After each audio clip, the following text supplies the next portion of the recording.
to the May 10th Governance and Priorities Committee meeting. I'd like to first recognize that we are on the traditional territory of the Sunamo First Nations.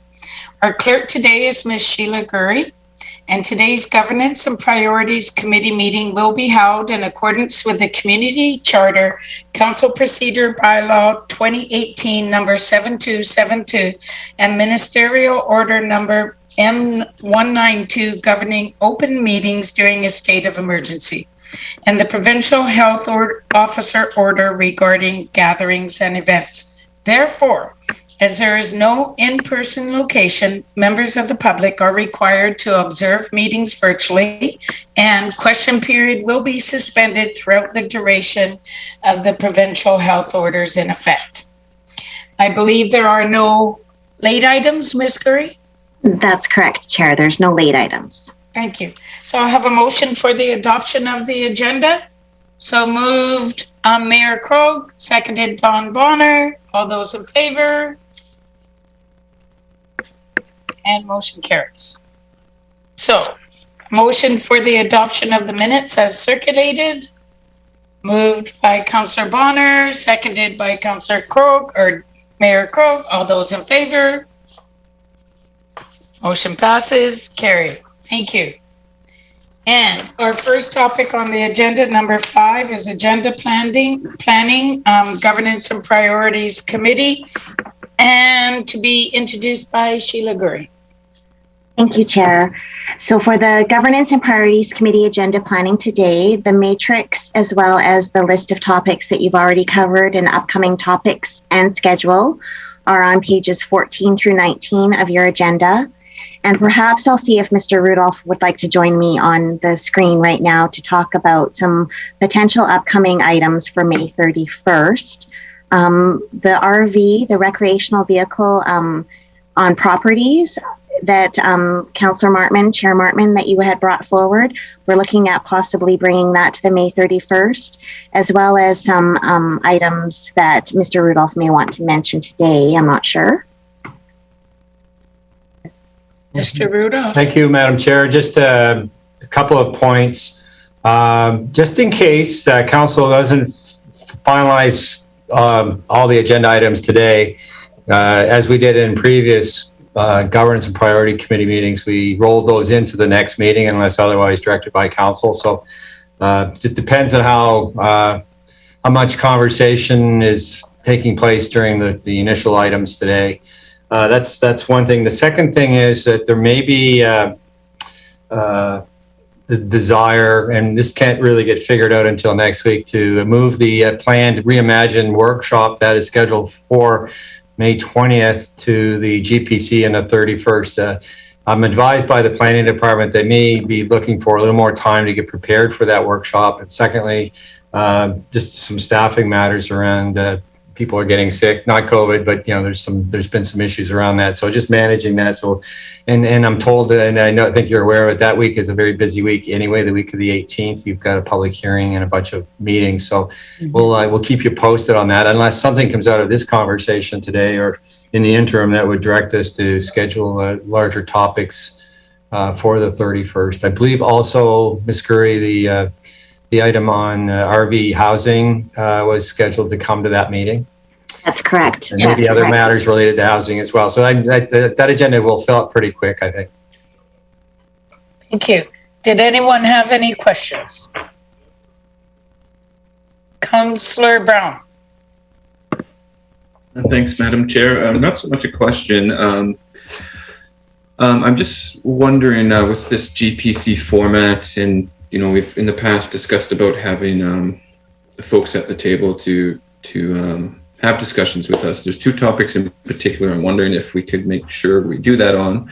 The first is we've already seen it once, is the having the Nanaimo Development Group who have been working with staff when we revisit the community amenity contribution. Just having, I know they can do delegation, but just having a little more open format where if we do have questions as we work through it, that we can be workshopping a little more with them. I think they're putting in a lot of time and effort, and I would appreciate that dialogue. I may be alone. And the other thing is, I thought maybe again with the the neighborhood associations, if it's possible to, whenever we do part two, I'm not suggesting that we need to rush things up, but if we could have that little more of a workshop format where we can have that back and forth just to maybe flush out some of those concerns or details or even understanding sometimes, because sometimes I thought I understood what a delegation was saying, then it was only 3 presenters later that did I realize I might have had a question for them. So just putting on the table of those 2 topics where I thought we might be able to push the GPC format a little further in ways that we've discussed previously. Okay, thank you, Councillor Brown. Did anyone else have anything to add? Mr. Rudolph. Just in terms of timing, Madam Chair, through to Councillor Brown, in consultation with Mr. Lindsay, I understand that the community amenity charge conversation is coming back to council before July, so it'll be sometime between, well, it looks like it's in June. So from a scheduling point of view, it looks like it would be in the June timeframe. He advised me that the neighborhood association second follow-up meeting is likely to be more in September. So just from a timing point of view, so you're aware of that, all of council. Thank you. Okay, seeing that, we'll move on to the next item on the agenda, which is the update on capital projects and potential additions, and to be introduced by Mr. Rudolph. Thank you, Madam Chair, and good afternoon again, Council. This is a workshop, so the intent of this is not a decision-making forum, but it is a place where it could inform you to the point where we are leading to decisions at next week's Finance and Audit Committee. So you will recall that during last year's budget process on the subject of capital, Council expressed an interest to get involved earlier on in the process, or at least have an opportunity to have conversations around capital projects before they received the proposed package, which was in November and December. So that is the mission here today, is to get a set of information in front of council to be fully aware of where we are with our capital works program in terms of the big picture. And we're not talking about the detailed renewal and replacement projects necessarily for pipes that are aged out and or we've had to upsize pipes because of growth in the community or that type of thing. This is really about taking stock of many of the things that you've been involved in, where we're at with those projects, and also laying groundwork for next year. And so we approach this at a staff level as looking at the next 18 months.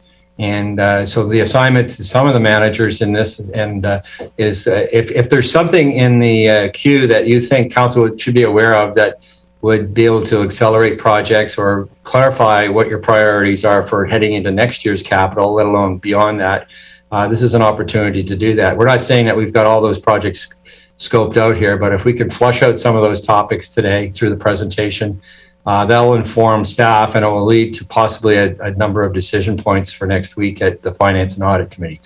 That's the theory behind this meeting. So today is really just laying it all out there, get ourselves ready for next week, and certainly there could be additional opportunities as we go forward. But if we don't do this now, it gets more and more difficult to run new projects into the system, for example, for next year, if we're heading into the fall. By the time you do the design, the tendering and all that, it gets to be challenging if it's later. So this gives an earlier window of opportunity. So the PowerPoint slide deck today was a multi-department effort, and I'm just here to introduce it. I'll be followed by Mr. Sims, who will go over 2 slides. And he will be followed by Mr. Harding, who will go over the Parks, Recreation, and Culture suite of capital conversation items. He will then be followed by Mr. Rosen from the Public Works and Engineering Group, who will walk through that set of slides.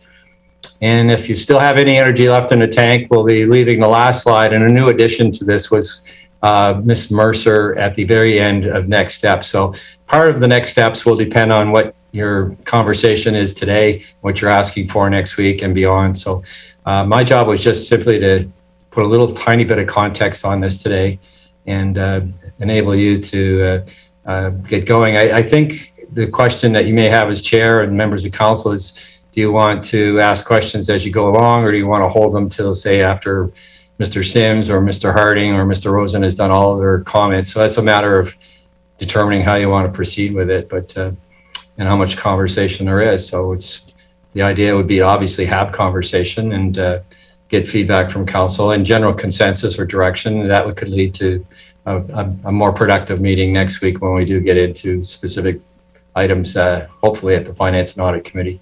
That's it, Madam Chair. Thank you. So with the will of the council, I'm thinking that if we're not inundated, we can perhaps ask questions as we go along. So it's on the current topic.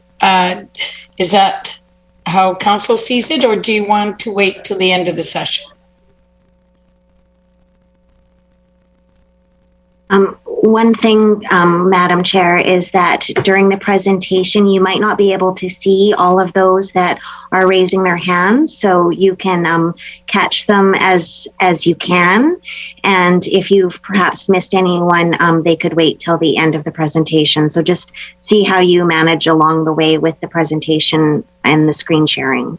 Thank you very much for that advice. Okay, everybody, if I see you, I do. If not, I'll look for questions at the end of the presentation. Okay, over to Mr. Sims. Thank you, Madam Chair. Just looking for the actual presentation.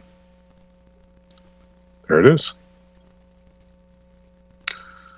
So thanks, Mr. Rudolph. This is really the first slide is really the context that Mr. Rudolph provided. Next slide, please.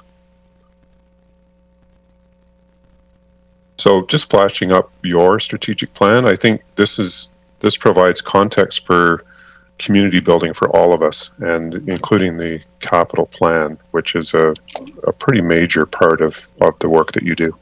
Next slide, please.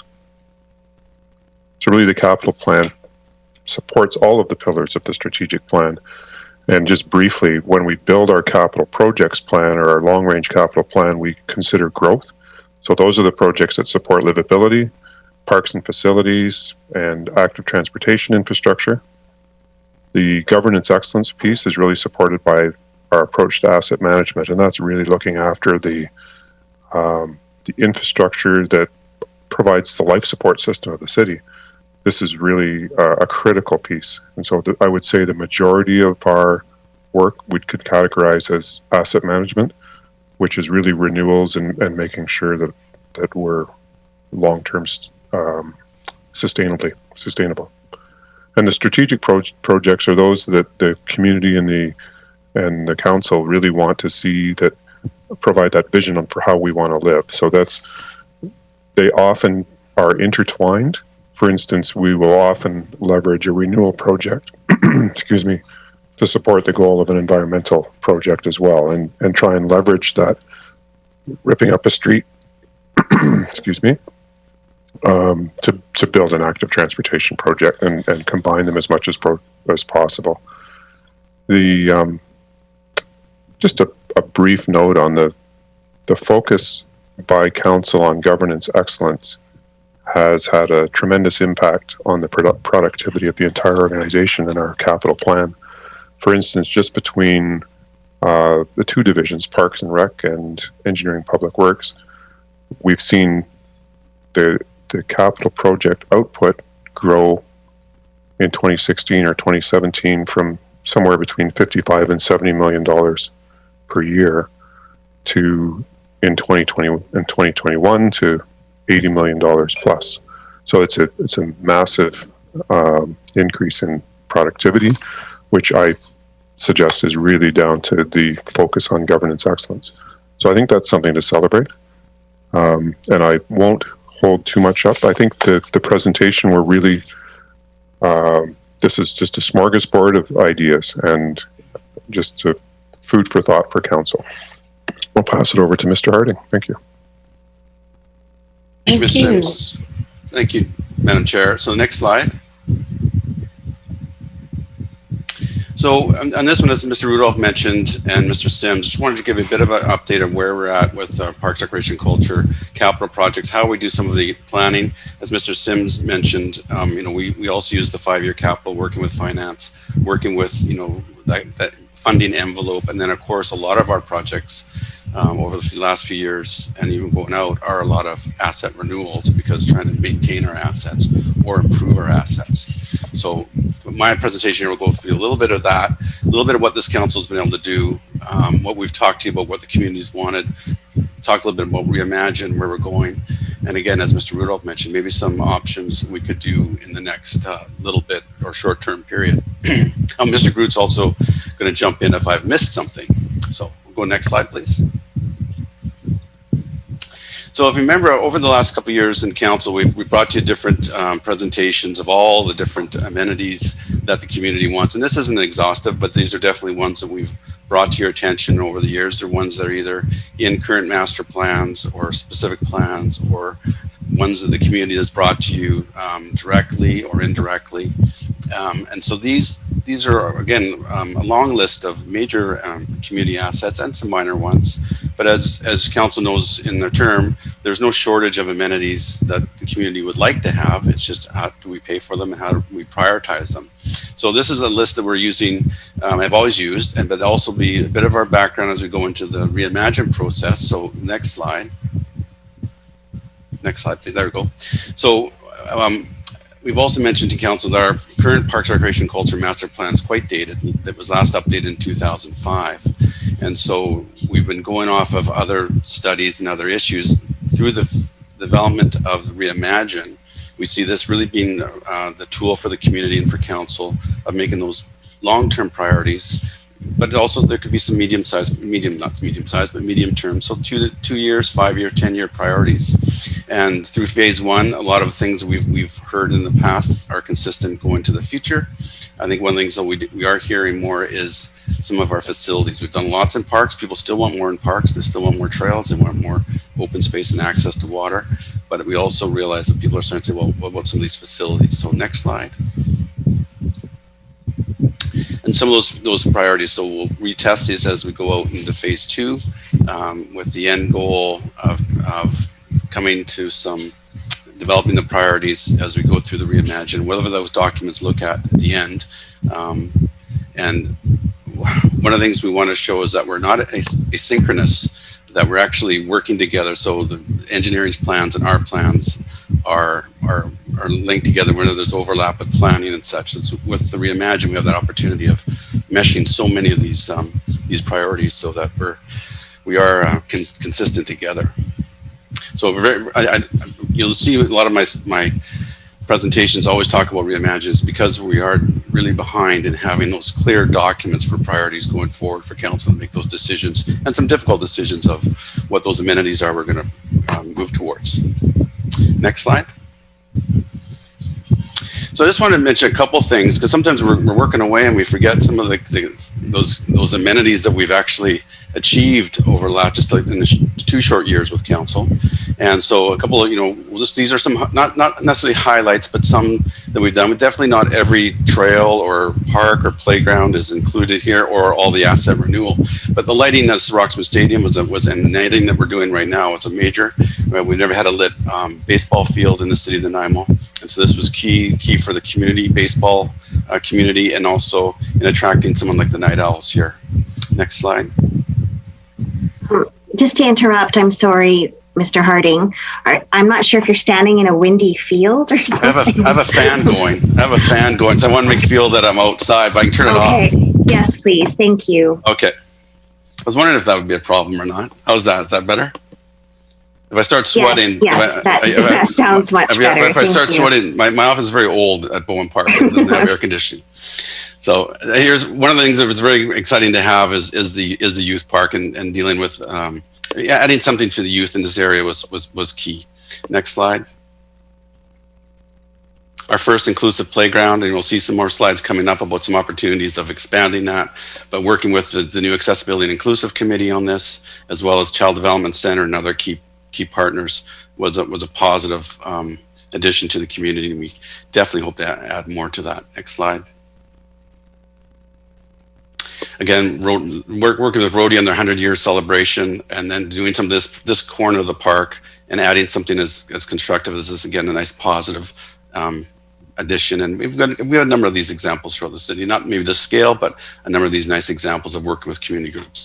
Next slide. That doesn't look encouraging.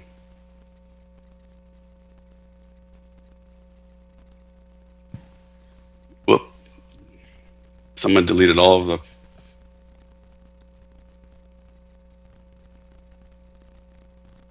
No, so we seem to have a problem with, yeah. But just give IT 1 minute, Richard. Okay.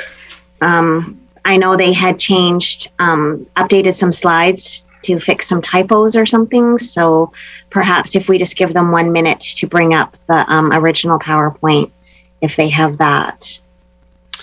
Chair, maybe there's any initial questions to myself on the first few slides, particularly on Reimagine, what we're going to come on the other end, and any of those other list of things. I'd be willing to add. I've actually got the PowerPoint on the side here. I can go through. You just won't see the pictures.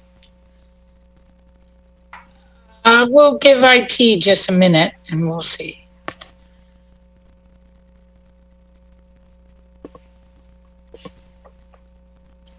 Councillor Turley.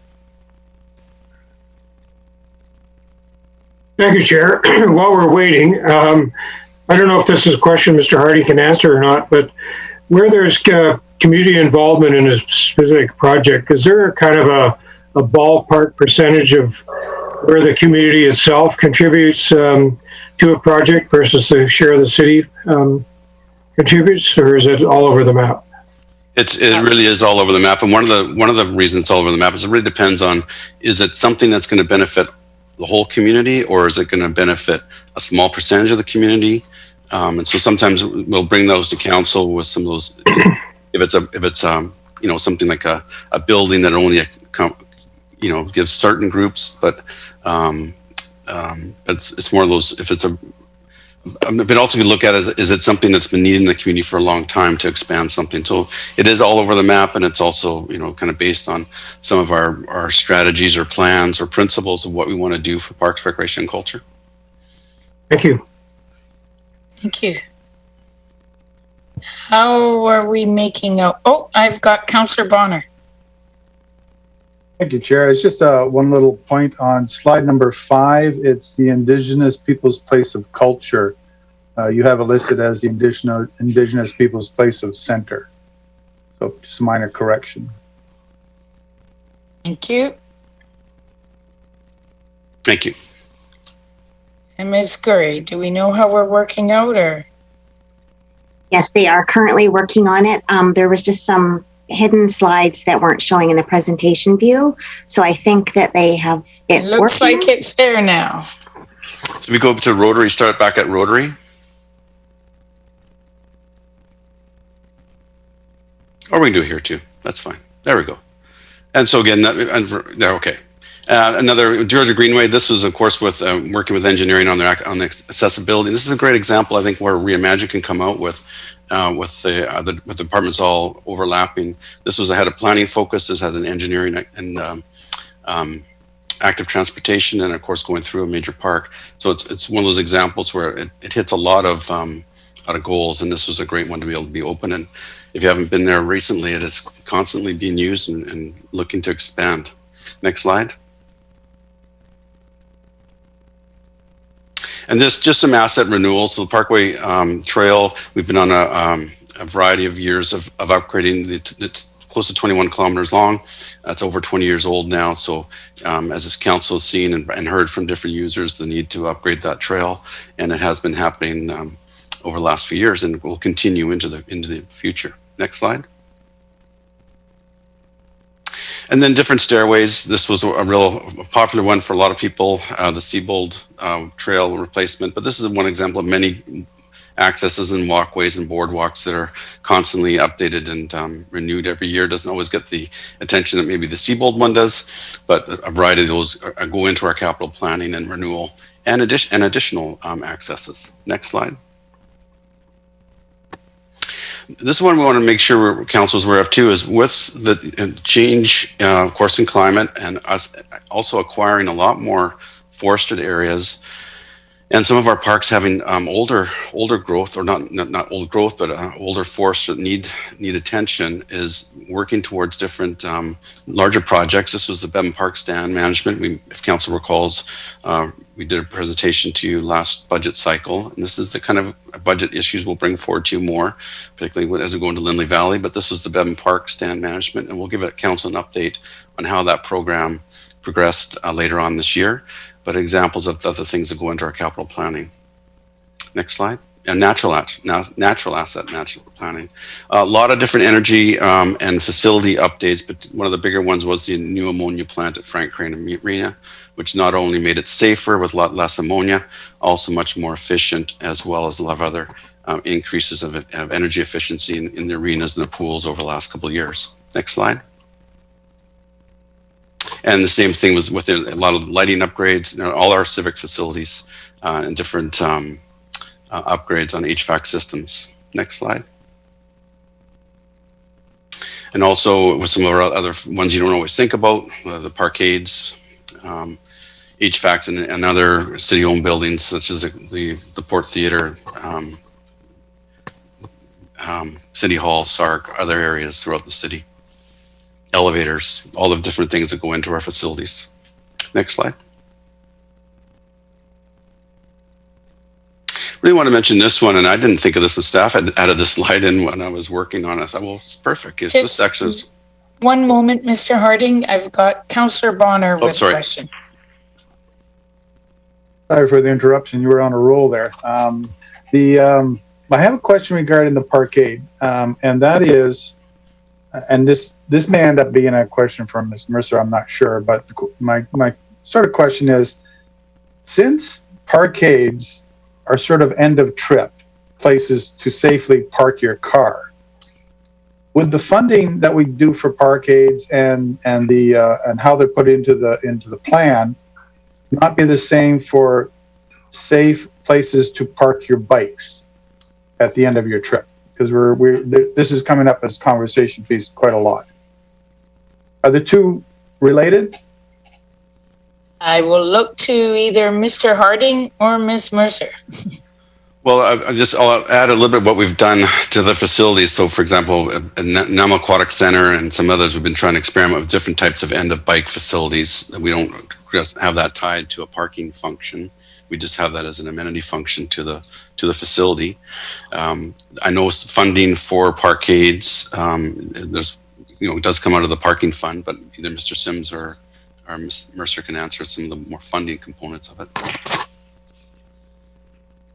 Madam Chair, briefly, this is a really hot topic with the active transportation master plan that we're working on, and it's certainly one of the barriers to, let's say, cyclists for commute to work. So I think the suggestion of using a parkade is certainly valuable, and you'll hear a little bit more this afternoon from Mr. Rose about the status of active transportation.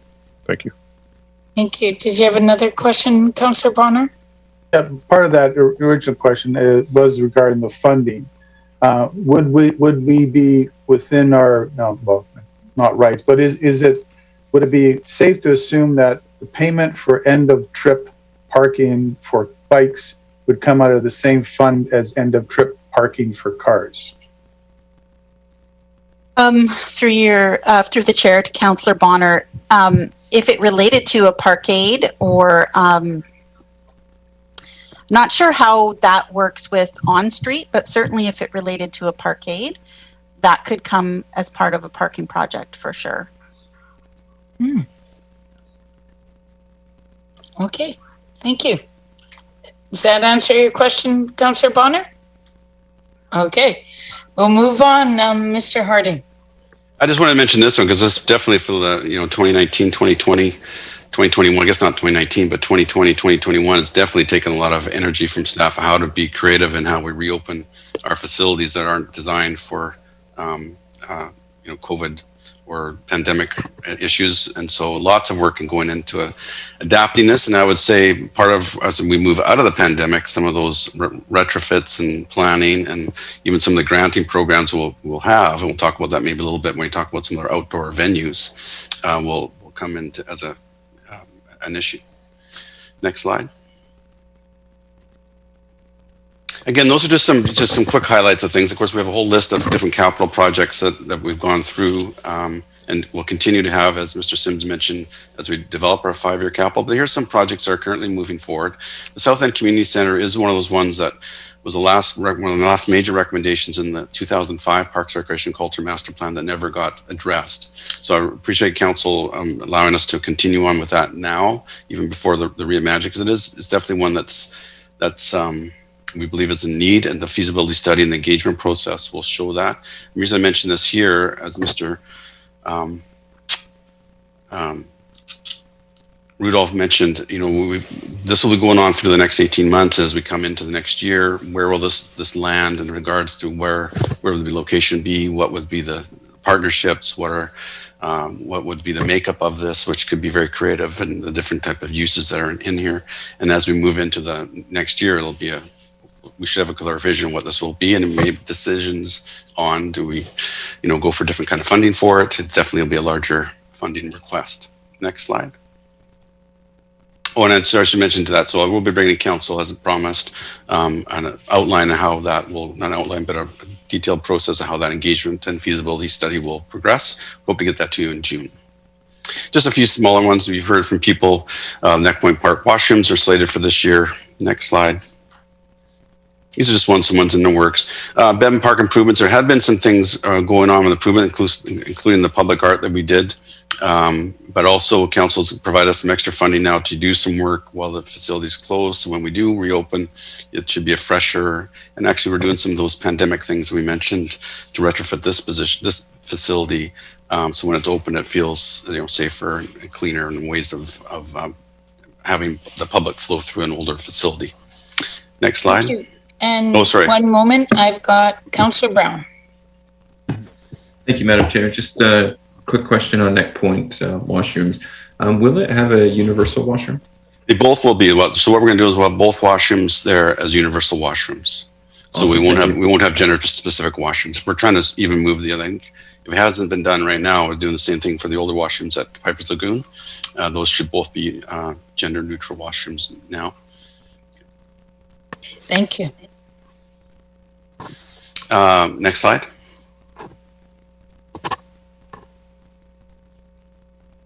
I know this is an exciting one, but the energy upgrades at Bevan Park are very key, and they're key to the renewal of all the assets there. These were the original transformers and energy that are power boxes that were put in the facility. Was built in 1974.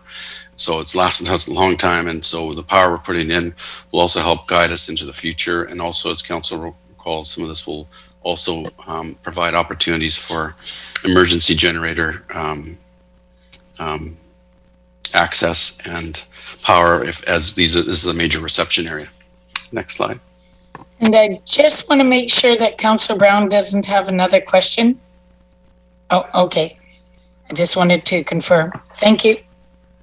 Again, if this was an engineering side, they'd just show the roof with no people on it. But of course, the roof is there for some people to have some fun.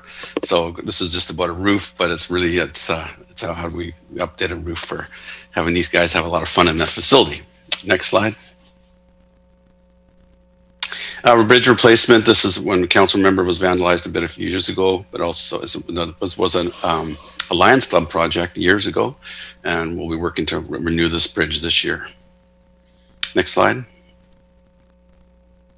Council member last year working with the Protection Island ratepayers, or it's not ratepayers anymore, Protection Island Association and the Lions Club there, working on updating of both the ramp and the dock. And that work is undergoing. And Mr. Groot can give you an update on that later on, but the anticipation is to have both those finished by June of this year. Next slide. The search and rescue, again, that's a major one that's underway right now. We are going to bring a report to you next week with some opportunities of expediting the next phase. They're making a lot of progress. If you remember, search and rescue was front loading the funding of this. And given the fact that it's proceeding, we have some opportunities to bring that forward. And again, we'll have a report for you next week on that. Next slide. So this one we'll spend a little bit of time on because it's got a few moving parts and we have a few reports coming for you. As we've had a lot of opportunities that we see with when council designating the NDSS community stadium field as a medium-sized stadium, with the work we've been doing with the Roxman baseball stadium, and of course some of the planning work we're doing with Rotary Bowl and track and field, there's a number of opportunities for us to work and get some amenities that would support all three of these. We're kind of slowly kind of calling this our stadium district. And so again, next week we'll bring out a report to provide some opportunities of some interim improvements. You've given me department direction to go out and do a overall improvement plan, which we will bring to you. But there are some opportunities in the short term to do some improvements that will allow all these three venues to function. As we're coming out of the pandemic, we know the Raiders are trying the season this year. The Night Owls weren't able to do the season this year, but they're going to want to be ready for next year. I was over there today at lunch hour. The fields were packed. The track was packed with all sorts of people. So we know people want to be outside, and we do think that that's one of our advantages or opportunities as we move forward out of the pandemic is to find ways that people could be outside. And so we'll have a few opportunities with that. I won't go into too much detail now because we'll do some more next week of where we see some shared amenities that will complement all three venues, as well as some of the existing venues that are there, the Aquatic Center, the Ice Center, the other 3rd Street fields, NDSS, and even VIU. Next slide. Again, next week we'll talk more about these are some specifics we would like to propose to council to bring forward. I know you're probably tired of me talking about netting and fencing, but one of the opportunities on the first part is if we have three things going right now, there is still some vulnerability on the first base line of balls going into the track and field as well as into the other fields, particularly if we get a caliber of team like the Night Owls playing or that league. So there's some opportunities there. There's also the shared plaza and entranceway that we'd like to have one entranceway for all three venues. So again, we'll spend some more time on that next week at the Finance and Audit, but just want to give you an introduction to that now. And there's definitely some really good opportunities short term to be able to make this happen. Next slide. And that would be also with some of as council knows, they adopted a phased improvement plan for the Roxman Stadium, and we're making some really good progress on there. But there's also some opportunities that we could expedite. Fencing, as I mentioned, but also the infield, some of the stands. We need to look at some of the stand improvements for future capacity of the stadium. Next slide. And same with the track and field. So in the 5-year capital, there is a renewal in for the track. As council knows, we did apply for the BC Summer Games. So we structured the capital plan in such ways that the track would be redone in times if we did get the 2026 games. But there's also opportunities to do more improvements to that sooner and later. What I really strongly say though is we want to make sure that whatever we do in the improvement of all three, that where we can do amenity improvements that support the function and the operations of all three would be a priority. And we can talk more about that next week or today if council would like. Next slide.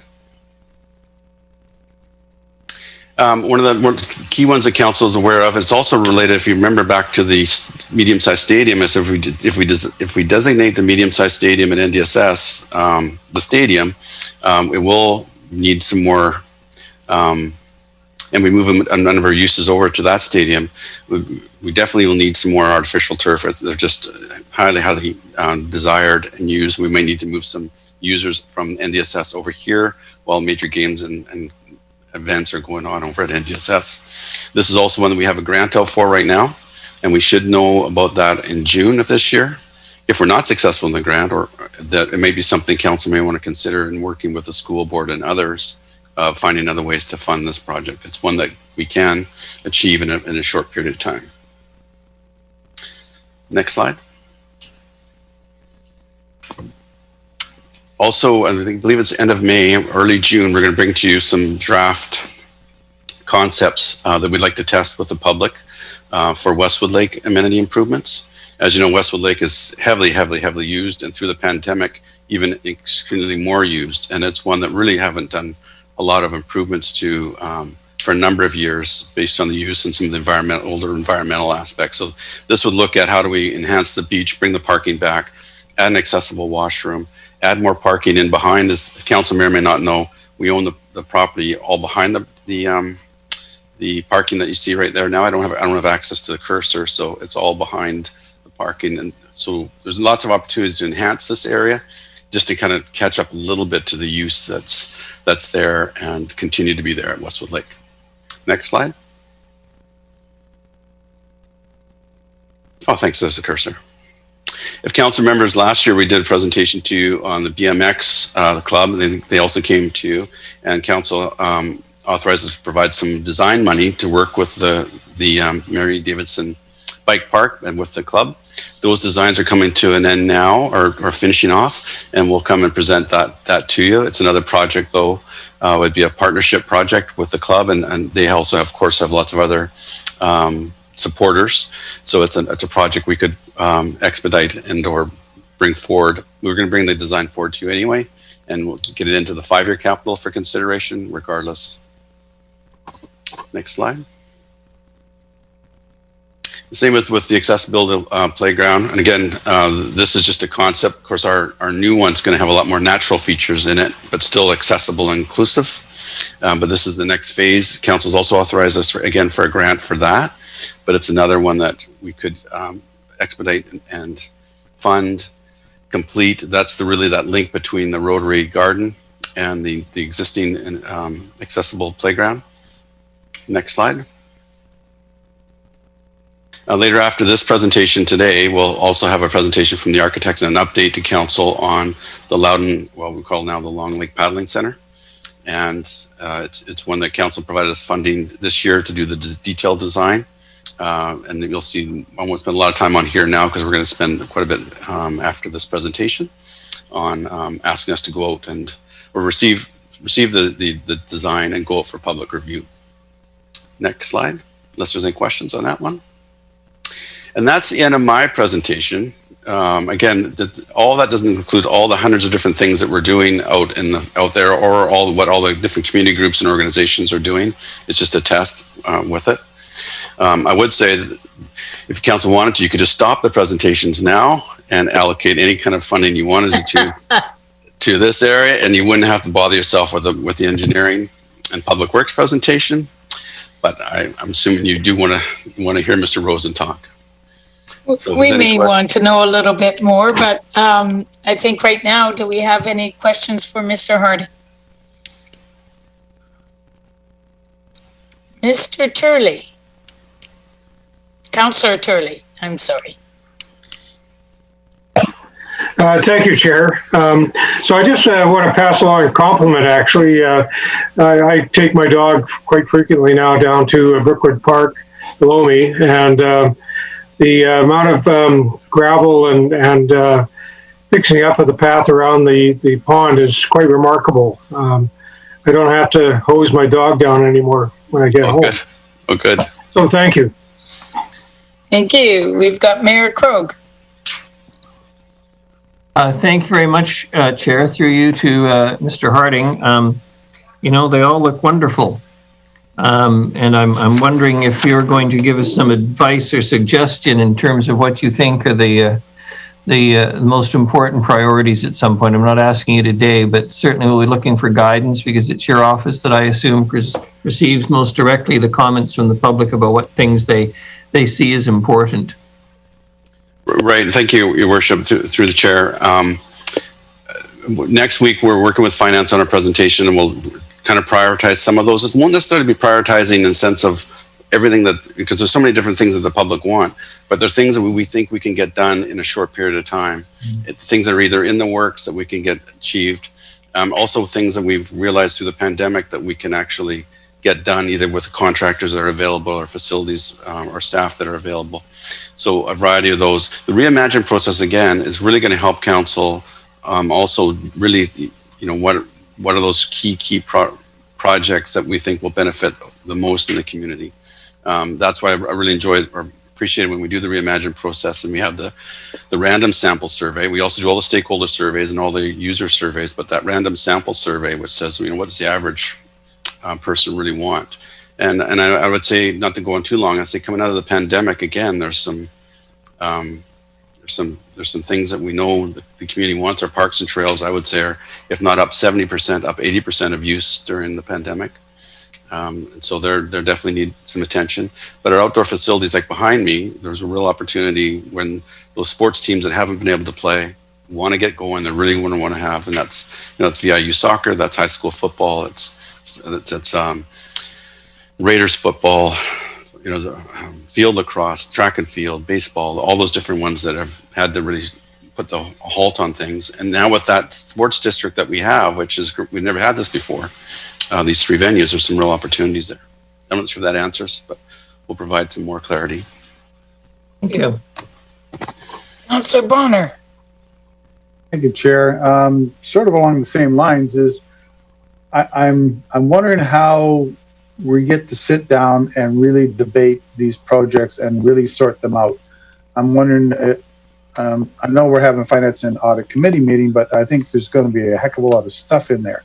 So my question is, like, how do we start picking and choosing, putting priorities in certain areas? Like, what is the process here? Thank you. I may turn that to Mr. Rudolph and Ms. Mercer, because they're organizing the finance finance and audit meeting. Also, the intention today of this GPC is to talk about some of those, ask us some more questions about some of those specifics, and maybe say, no, we don't want to do that one, or we don't want to do that one, or we want more information on this one, maybe not on the other one. But Mr. Rudolph will be more articulate than I am on that. Thank you. Okay, thank you, Madam Chair, through to Councillor Bonner and the rest of council. Well, you know, this is a workshop, and we're just laying it out there, and there is a final slide that goes next steps. So nobody was really entirely. Firstly, we're doing something that we haven't done before, which is try to have a sort of a broad conversation. It's almost like a funnel. We're starting out very broad and then narrowing it down in terms of our capital. So this is a new step in our process. So I'm not sure I have a clear answer for you. What Mr. Harding has done is laid out a series of opportunities, some of which he is indicating he's bringing forward as reports for next week. But so, and this is the same for the public works side of this presentation. What areas of particular interest do you have? We're not going to revisit, for example, in finance and audit, all the background stuff that we went over today. It'd be more about moving forward. It would be just those things for the next 18 months, or how can you influence this capital process this year? So is it the Soroxman Stadium or the Sports District complex? Is it a suite of everything? I mean, you can't, I think it's fair to say that we may not be able to do all the things on there, but Mr. Harding is indicating that he thinks there's an opportunity to do a lot of this. So if council is, and then there's fiscal, so we're hoping to get it to a place where we're enabling you to make decisions around this next week, with some guidance from you today as to areas of particular interest. And maybe you can throw things on the table now, but you probably want to wait till after the other presentation as well to come back to the end and sort of take a look at the big picture and then figure out how you want to move forward. It all doesn't have to be decided next week either. I'm not going to put that kind of pressure on council. I think, but in order to be efficient, we're trying to find a way that is working for you. So today's just putting it all on the table, and then moving forward, there is a last slide that says, okay, next steps and how we think this could flow together. So having heard that from Mr. Rudolph, I would suggest that today is one of the days to start having these conversations. But maybe, as he said, we should see all 3 presentations. I'll take any questions if you have them immediately.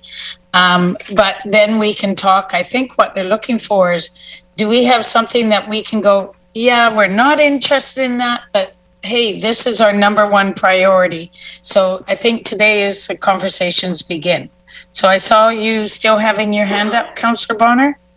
Thank you. Yeah, just one other ask to that particular question is, and probably further to Mr. Harding's point of not hearing from Public Works, is the projects across the board interchangeable? Like, say if we wanted to start doing more Parks and Rec projects and less road work? Or is the budget specific to the departments? Ms. Mercer. Thank you. Thank you, Chair. The budgets are not, we don't have a bucket of funding for Park, Rec and Culture and Public Works and Engineering. We look at all the funding sources, and then the departments put in their plan, and then we look at all the funding sources that we have available and see what we can fund. If we can't fund everything, we come back as a senior leadership team group and decide how we're going to manage that shortfall. So there isn't one funding bucket for each department. So if you wanted to do more, street work, then it wouldn't necessarily mean you could do less Parks and Rec and Culture projects. It just means that we have to look at the plan and see where we can fund things from. Thank you. Seeing no further questions, we can move on to the next set of presentation. And I think it's Engineering and Public Works. Very good. Mr. Rosen. Yes, thank you, Madam Chair and Council. Good afternoon. If we could have full screen on the slide deck.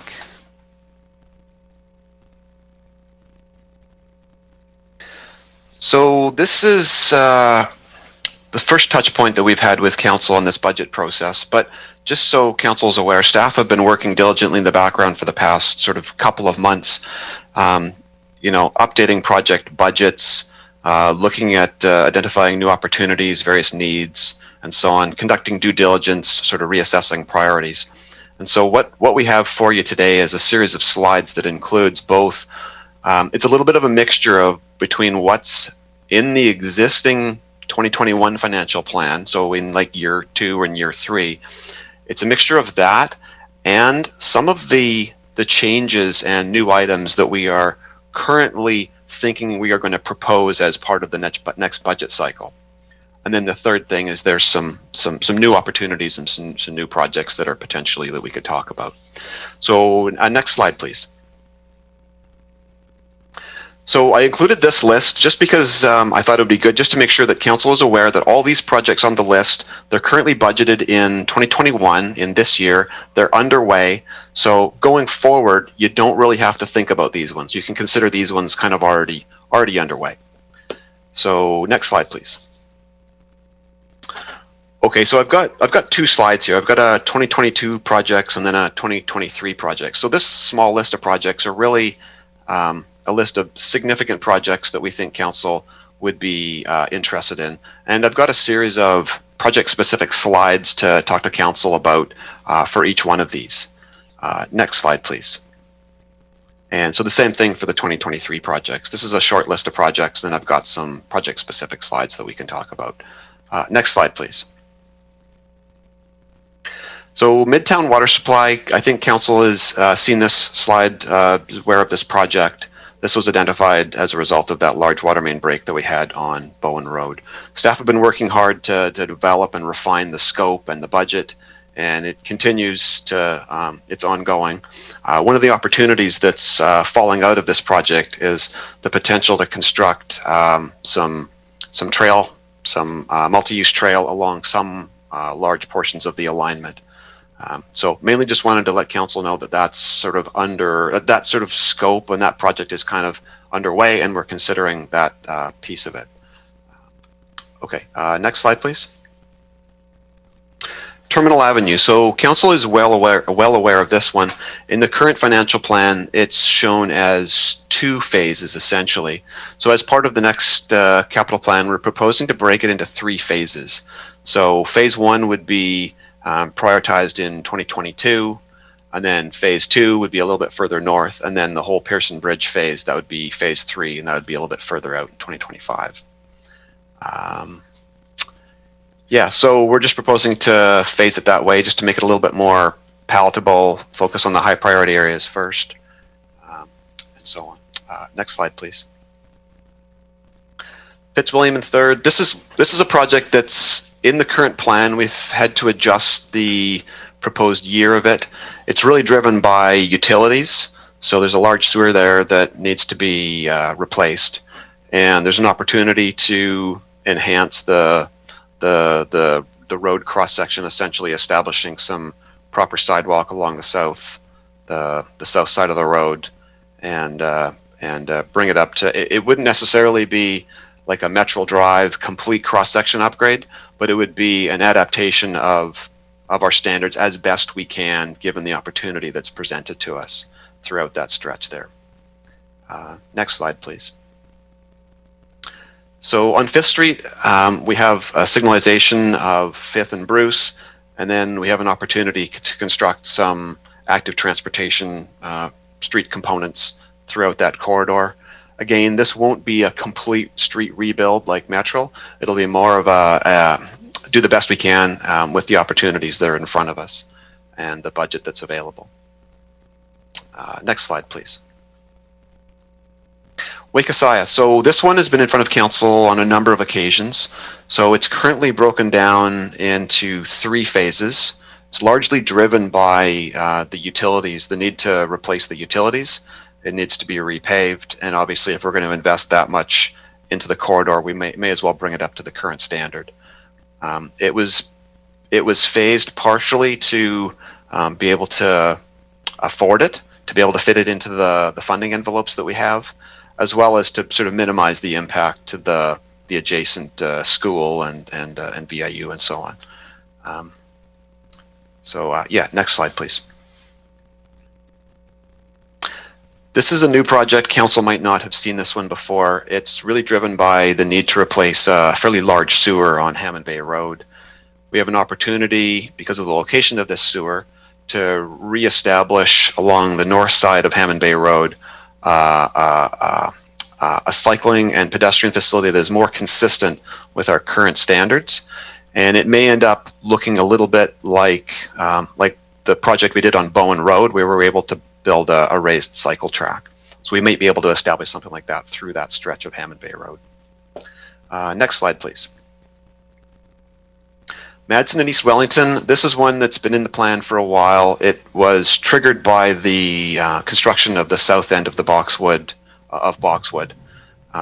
It's about signalizing the intersection of Madison and East Wellington, as well as bringing East Wellington the road geometry up to current standards, as well as establishing the south end of the off-Bowen bikeway.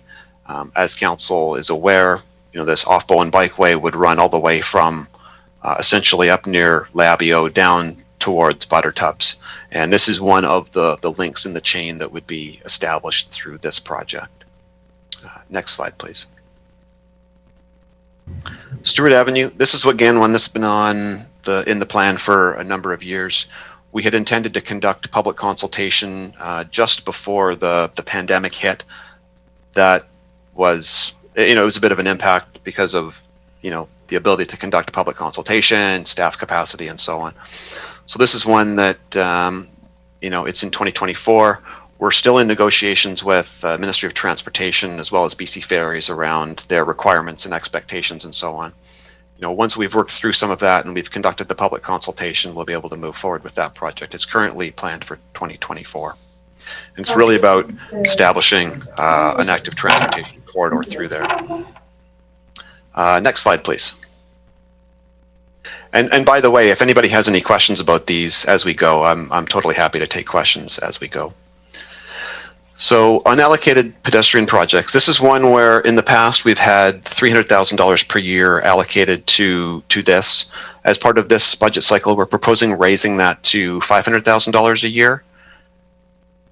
It would just allow council a bit more latitude and funding to be able to complete, safety or pedestrian priority projects as needed. So this is one where certainly council could say, hey, we want to do more, or we want to do less, or really this is one of those levers that council really could influence if there was a desire to do that. Next slide, please. Downtown trees. So this is one where as council is aware, there's a number of locations in the downtown where trees, the tree roots have over the years become too constrained, and they're really starting to damage the sidewalk. And we have started on Commercial Street in Skinner.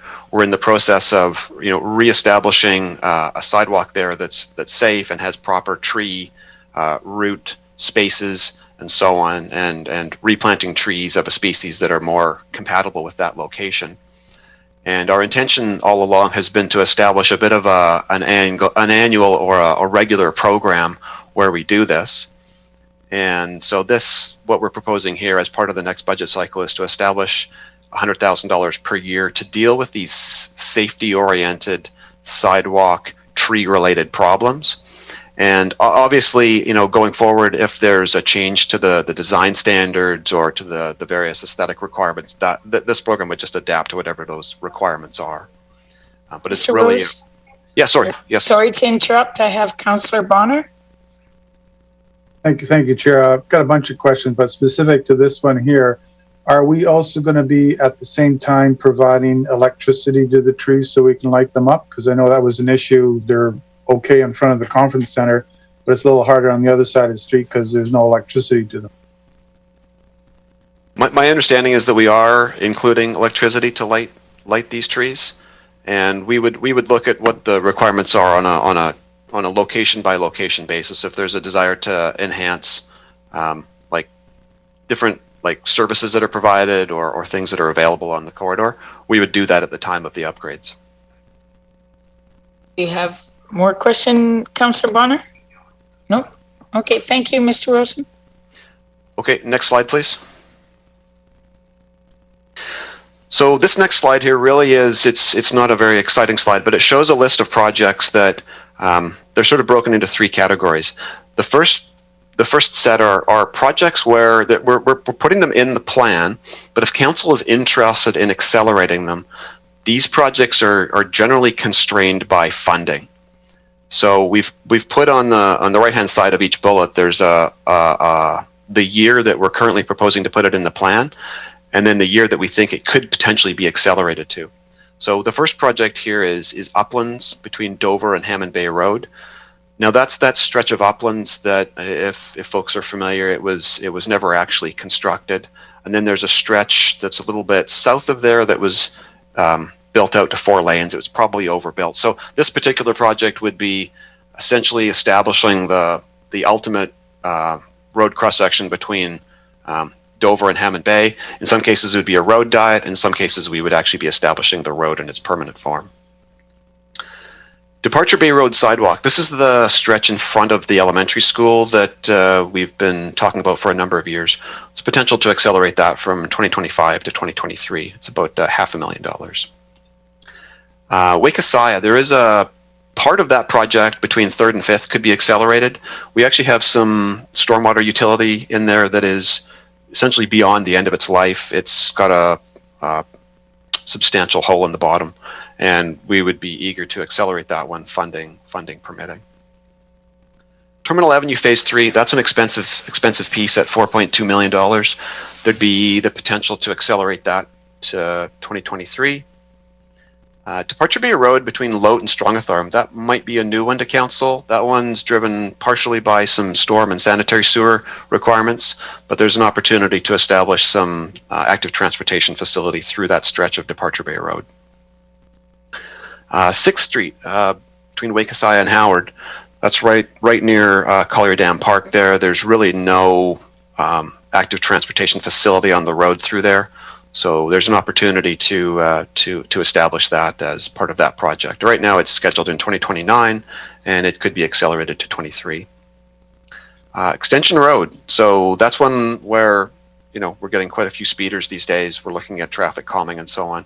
So here's a project that's currently in the plan at 2026. It wouldn't be a complete road rebuild. $875,000 doesn't go very far when it comes to upgrading a substantial portion of a road like that. But it would really be about adapting the sidewalk and the existing asphalt lane widths to provide a decent and reasonable active transportation route through there. Slow cars down where we can, and so on. So those are projects that we think we've picked out of the capital plan that we think could reasonably be accelerated, generally to 2023, if funding was not a constraint. Staff, with the current project portfolio that staff have, staff are all sort of fully subscribed through 2022. So adding anything into new into 2022 would be a bit of a challenge. But we do have some new project options here for council. The Linhart Bridge is one that council will be considering a little bit later today. And that's one that would be reasonably straightforward to add into to the plan. ENN trail lighting, that's one where we've presented that as potential options for council's consideration as part of grants in the past. It's the kind of project that would add a lot of value to the usability of the ENN corridor, and it's also scalable.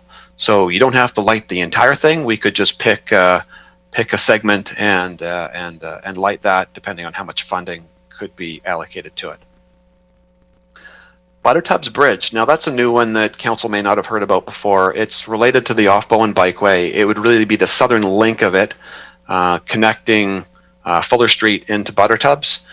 And I do have a slide on that if council is interested. I won't jump to it unless there's an interest in talking to it, but it really is an important link over the Millstone River, connecting Fuller Street to Buttertubs that would provide the final kind of southern link of the off-Bowen Bikeway. And then we have Halliburton, Farquhar to Woodhouse. So that's one where that actually includes part of the sidewalk 700 block of Halliburton that we're already working on. But this project would really be about establishing a full active transportation corridor through there. The alignment is consistent with the waterfront walkway. And the reason we've chosen Farquhar as the north end of this is because at Farquhar it starts to get into the uncertainty of some adjacent development, as well as the Wellcox lands, secondary access. So it would be better to sort of end it at Farquhar. And then just some other projects of note. I've got 4 listed there. So the signal at Uplands and Departure Bay Road, that's one that there may be an interest in pursuing that one. It's currently in the plan in 2027. And then Rutherford Road, we have some substantial road rehab, so asphalt replacement that has to take place on Rutherford Road. And when we do that, we're going to establish an active transportation facility, similar to we did on Bowen Road. Take the opportunity as part of the rehab to establish that improved facility. That's currently planned in 2026. Norwell and Departure Bay Road, signal and transit improvements. So we also have some utilities there and some road rehab, and it's an opportunity to really improve that transit exchange at Country Club. And then the last one on the list here is just Wellcox secondary access. That's currently in the plan in 2027, and just throwing it out there to see if there's some interest in that particular project. Now, next slide, please. So this is the end of the engineering presentation. If council is interested in talking about some of those specific projects, I have some slides further on, but I won't go to them unless there's questions. So at this point, unless there's questions, I'm going to hand the presentation over to Ms. Mercer and go from there.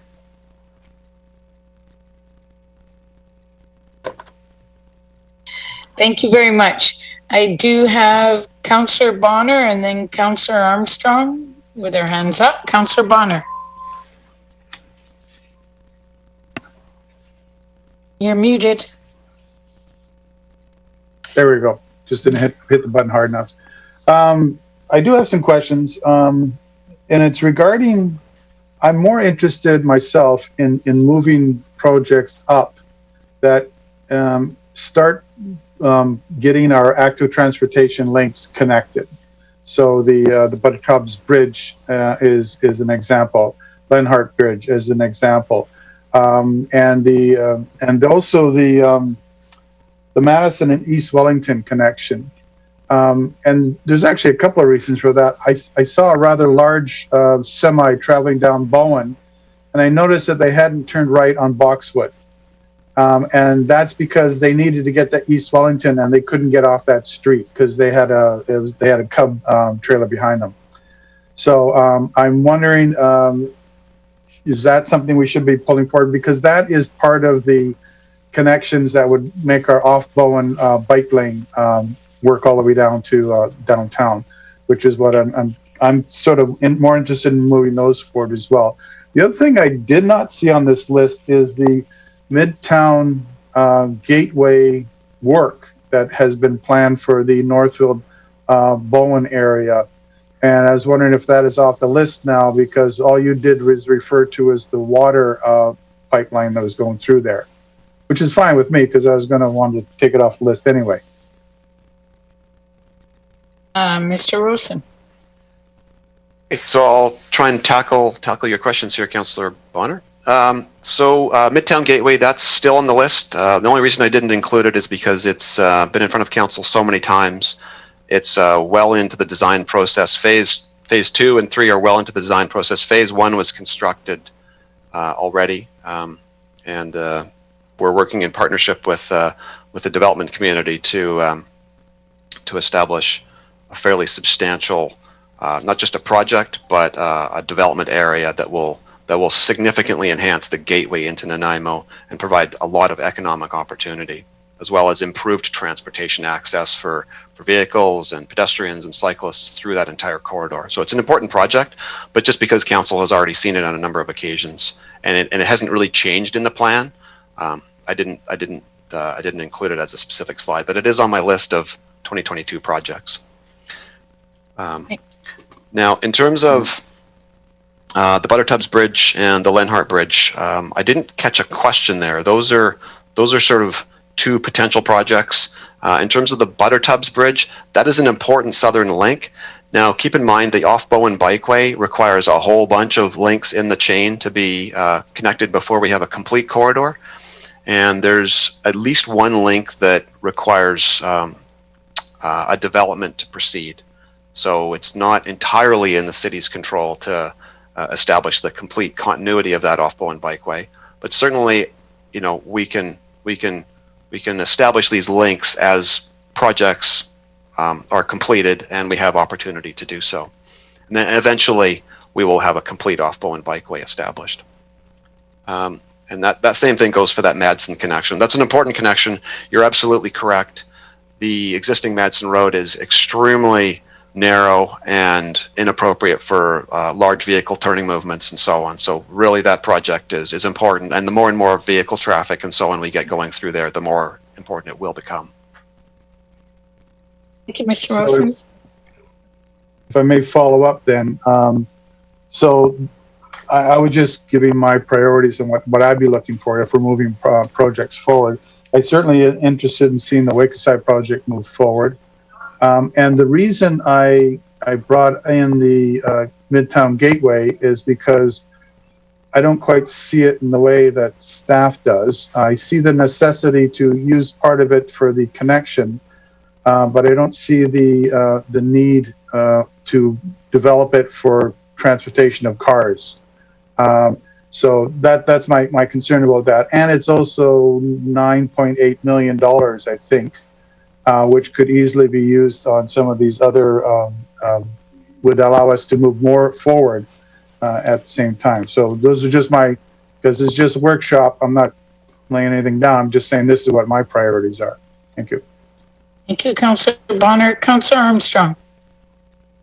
Thank you. That leads into mine, because I'm always concerned when we as council start changing priorities. So one thing I'd like to know when you're looking at the identification and prioritization is I believe council should set the priorities, and then from there you develop the inflow sheet and go from there. So have you looked at how you're going to do your identification and prioritization? I know it was sent to me was the Peterborough model. I don't know if you've looked at that or not. Thank you. Mr. Rosen. Sorry, I'm not familiar with the Peterborough model. Councillor Armstrong? Yeah, that was sent to me because it's considered one of the best for master transportation plan. It includes a timeline, budget allocations, and exactly how it was prioritized, so that when people see it, it's very easy to follow. And it takes, for me, I'm always concerned when we put the political, you know, like if I get enough political will to move something one direction and then someplace that actually needs it and more doesn't get it. So for me, that's why I'd like to see a standard identification prioritization where it's council that sets your priorities. And then from there, based on our guidelines, we need to follow that. So that was one question. Thank you. And then I'm just asking now, are we getting into pedestrian stuff now, or is that going to be in the next next one? Because I still have lots on pedestrian and crosswalks, because I'm not sure if crosswalks is still going to be addressed at a later date as I requested, or is it part of this one? That'll let Mr. Sims respond to. Thanks, Madam Chair. No, you'll see some of the elements, Councillor Armstrong, that you've asked for in this afternoon's presentation. So, but this is really the start of the communication around crosswalk safety, pedestrian safety, and mobility. It's a big and it's a deep topic, but this is kicking that off. It's not going to be the be all end all. We're not getting into the details at this point, but it's the start of the discussion. And I think go ahead. No, go ahead. I'm just going to say the prioritization process largely, and this is again going to be addressed a little bit later on as well, is the prioritization process will be spoken to this afternoon when it comes to pedestrian and mobility safety. Yeah, I guess the concern is that, I heard from a lot of people that thought it was going to be its own separate thing on crosswalks, as did I. I didn't realize it was going to be bundled into Reimagine Nanaimo. So I do know there was people that would have signed up as delegations. So, I'm going to ask for further consideration on this later. Thank Absolutely. you. No, I think not to, this, again, just to repeat, this is the start of the conversation. When we get into the details of what treatments we're using, that's not the intent today. This is just to really contextualizing it. Thank you. Was there anybody else that wanted to speak to any of their priorities they saw in the capital projects presented? Councillor Brown. Thanks, Madam Chair. No secret, I would love to see the Wakasaya corridor advanced. But with that said, I think Director Bonner sort of summed my thoughts up well. I am interested in projects that are connection pieces. Obviously, there's a bit more calculation that goes in there with underground works as well, and you can appreciate that. So yeah, I would like to see that discussion. I would also like to see the funding envelopes, and I'm hoping next week we'll have them, so we're not just talking about the projects are all fine and good, but the ability to fund them is probably the more important thing. So whether it's rec or whether it's some of these active transportations, but I think the key piece for me here is really working on complete and connected routes and establishing that minimum grid as much as possible when it comes to transportation projects would be ideal. I would say this though too, is I think, it's probably in terms of overall projects with respect to active transportation, it's quite a small budgetary piece, but I do think we are really missing end of trip facilities. And I get there will be some refinement of that through the active transportation plan, but I know I'm not the only person that hears about this, but time and time again, I think people are asking for some end of trip facilities in very intuitive places that we don't need to plan to tell us where they are. And, obviously the downtown or some of the centers where you have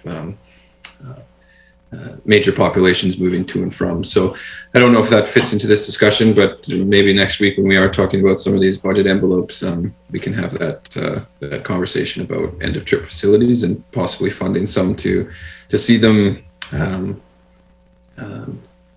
sooner rather than waiting for the plan and then following budgeting from that. So thanks. Thank you, Councillor Brown. Ms. Gurry.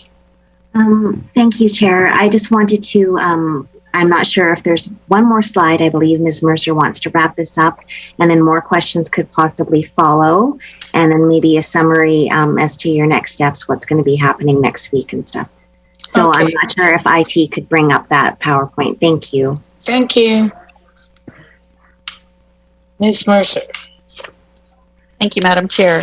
So as we've been mentioning, that at our Finance and Audit Committee next week, we will take what we've heard today and incorporate that into the presentation. We will go over some of the planning process, so maybe have a little bit of a better understanding of what is involved in that process. we'll just do a quick recap of projects in and out of the current plan. And it won't be, there's a few corporate services projects and fire projects that can be added to that group as well. And we have the potential for some additional gas tax revenue. It is with the federal government currently, it's received its first reading, and we're not sure when it's going to get royal assent, likely in June, possibly July. So we would assume we may, if that passes through government, that we might see that money in the fall, and that would be a doubling of what we should be receiving in 2021. So that's about an additional $4 million. So we can discuss at that point some potential projects for that. I'll also go through, as Councillor Brown mentioned, our funding available that is unallocated at this point. And so we'll talk a bit about that. And then it'll be an opportunity for council to give some more input on that upcoming budget cycle. So as you can see in May, the draft 10-year project plans by the end of May should be complete. So any input that you have, we'll incorporate that into the project plan. And Ms. Fulla and her group go away and they figure out all the projects and what kind of funding sources are available to them, and then they see what we can fund. So all of the input from departments and council, we look at that point. And from June to July, we draft our operating budgets, and they are complete by the end of July. And July to October, Ms. Fulla's department takes all of that operating plans and all of that information, compiles it together to get a draft budget, which we will bring back to you in late October, early November, and review that plan. And then our plan for this year is to have it adopted before the provisional financial plan to be adopted before the end of the year. So that's kind of a really broad overview of the next steps. But really what we're looking from council is there anything that you would really like to see us put more emphasis on in the plan that perhaps isn't there currently? Thank you, Ms. Mercer. I have Councillor Armstrong, then Councillor Bonner. For me, I know I'm going to be requesting that the allotment to pedestrian improvement and safeties be increased. So that will be something I'll be asking for, just so you know. Thank you. And Councillor Bonner. You're muted. Thank you, Chair. I'm just trying to switch between screens here. It's my intention to bring forward either a motion or have it as just as a conversation today regarding the Lenhart Bridge, and that council add $237,000 to the 2021-2025 financial plan for Lenhart Bridge replacement, funding from either our asset management reserve or community works fund, which looks like it's now increasing. I don't know. Can I stop you there, Councillor Bonner? Because we actually do have that on number 3 on our agenda today. You're right, we do. So I will wait until that comes up. Yes, thank you.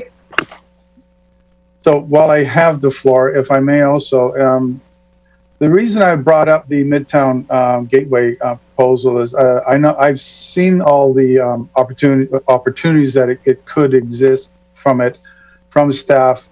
I don't think until today I've ever had an opportunity to say I don't particularly like this project and I don't think it's where we should be heading. And so that's why I brought it up. I think we missed a great opportunity when we were building the fire hall to build it where it is instead of building it across the street from the police station, where we would have had an opportunity quite possibly to include the police station, ambulance, and fire all in one building, sharing resources and a lot of money.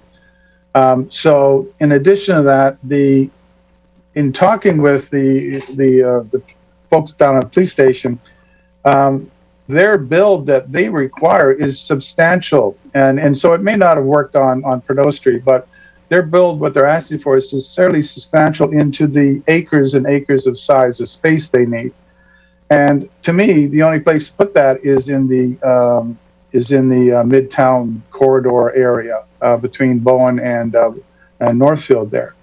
So I have some concerns about going down this path without having an opportunity to say I have a problem with this thing and to see whether or not we need to actually build it the way it's done.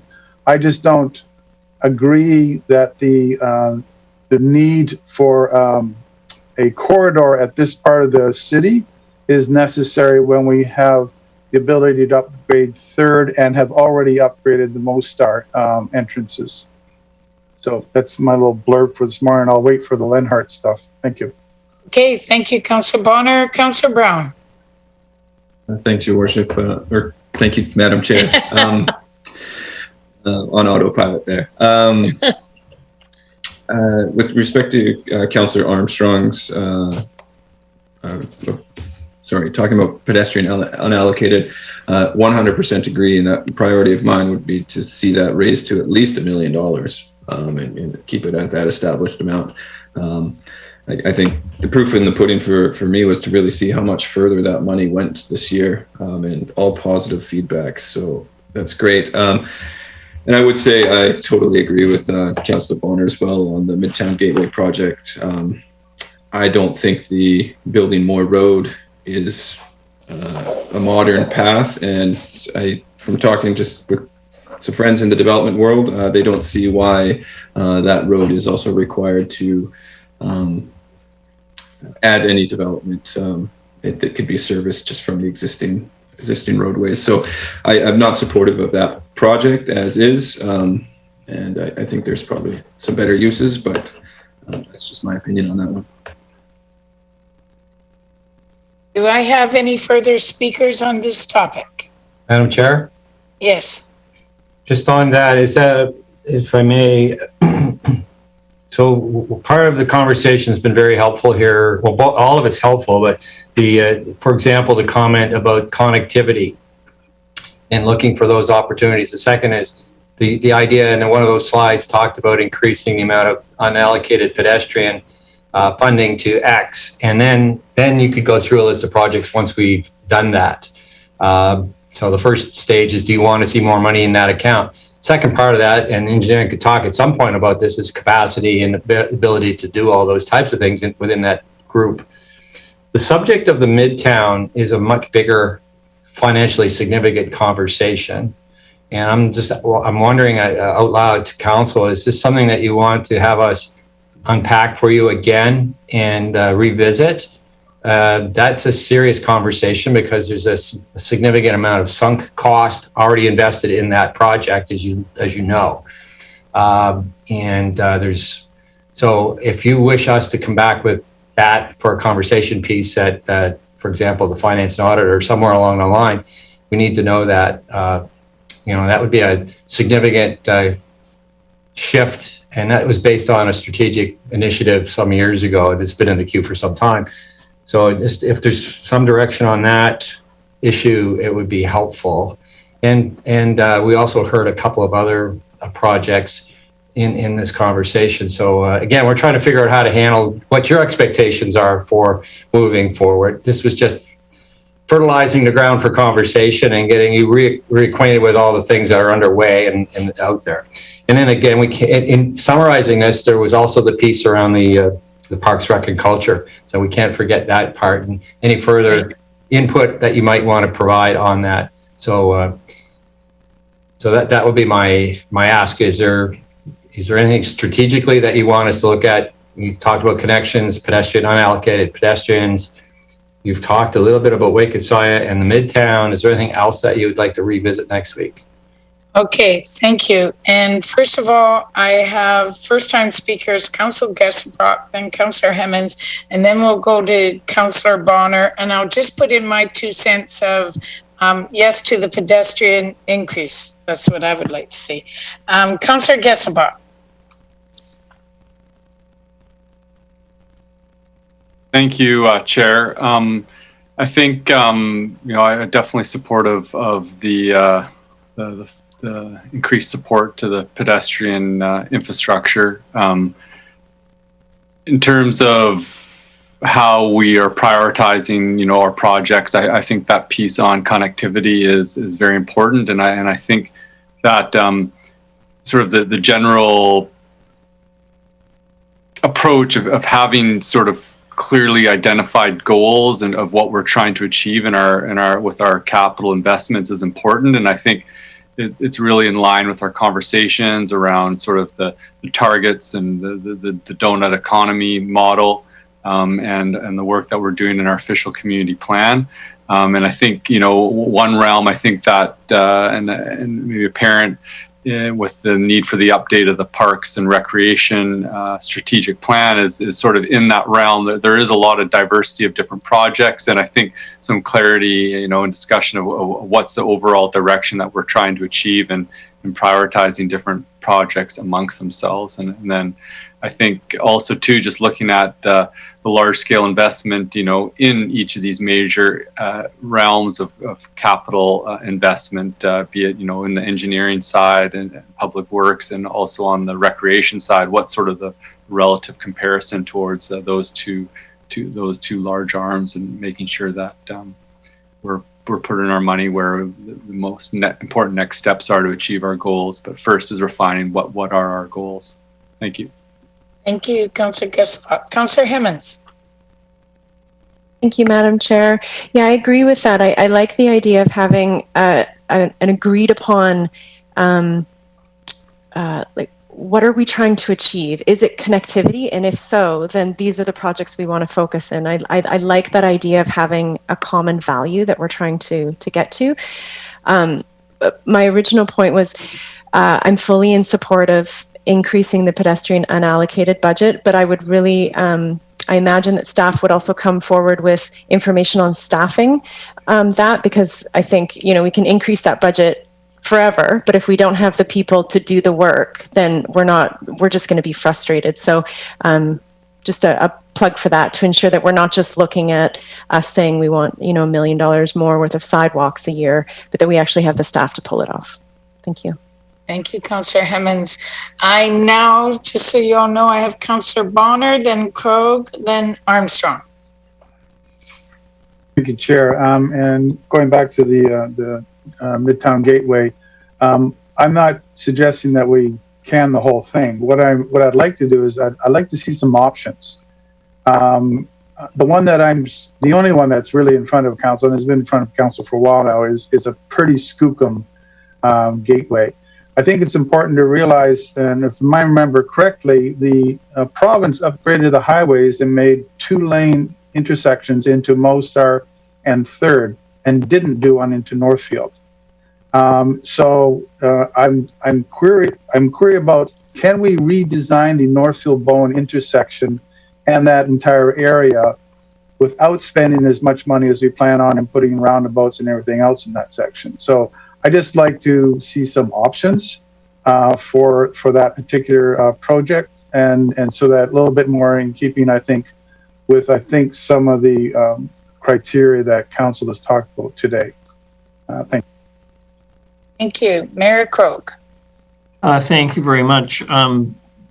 With great respect to Councillor Brown, I'm not sure the Waika side jumps up to the top of my list for a whole series of reasons, but I do look at the Terminal Avenue Trench, and I consider our downtown, the state it's in now, with the street disorder, etc. And that is, I think, the area where we should be concentrating improvements if possible. I mean, it is not attractive. It is simply not attractive. It's not appealing. It doesn't promote business. It doesn't promote investment downtown.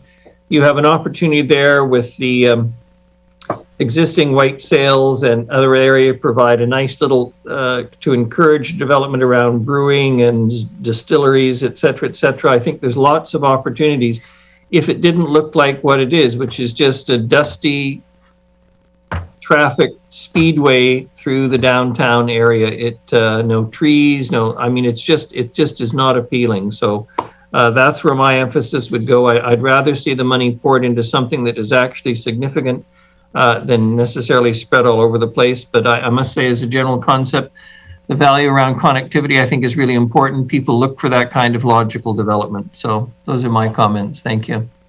Thank you. Councillor Armstrong.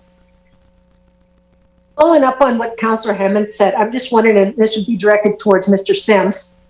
We have an upcoming sheet that the strategic dashboard that Mr. Rudolph did for us. Would that be something that could be done by each department head, or in your case, Mr. Sims, to show us what the projects are, why, like just a one-liner, why you consider it a priority, and the cost? Is that something that, because I'm just thinking like, and where it fits in the strategic plan, because we're going to go all over the place, like we're already starting to, like one wants this, one wants that. So I'm just wondering if there's a way where there's a fast cheat sheet that we could look at to say, okay, this is why Public Works thinks this is a number one priority, because, well, we got to replace the water main anyhow, or something like that. So I don't know if you feel that would be beneficial to Mr. Sims, please. Mr. Sims? Thank you, Madam Chair. Yes, I think we can certainly do something like that. It's just trying to package it in the appropriate manner that's digestible for yourselves and the public when we've got a project list that's 90 or 100 deep. So we will try and do that a little bit more succinctly, I think. So I don't want to create more work for you, but I'm just thinking, like, you know, right now we're looking at those, I think there was 9 on the list or whatever. It'd be like, okay, out of these 9, this is why we believe this one is more important than the next or something, because you may have information that, you know, and I'm just thinking like a fast cheat sheet, like, you know, we need to put new water plumbing in or whatever, something like that. That's why it has to be done. So let's just do it now instead of coming back later. It doesn't have to be like in depth, just like a real fast cheat sheet. Thank you. Thank you. Oh, Councillor Turley.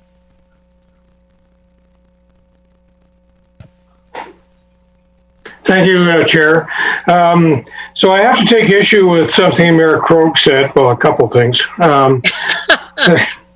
First of all, I wish people would stop referring to it as a terminal trench, because that in itself means that it's the lack of a place that anybody would want to go to. So I take issue with that. Secondly, there are trees along there.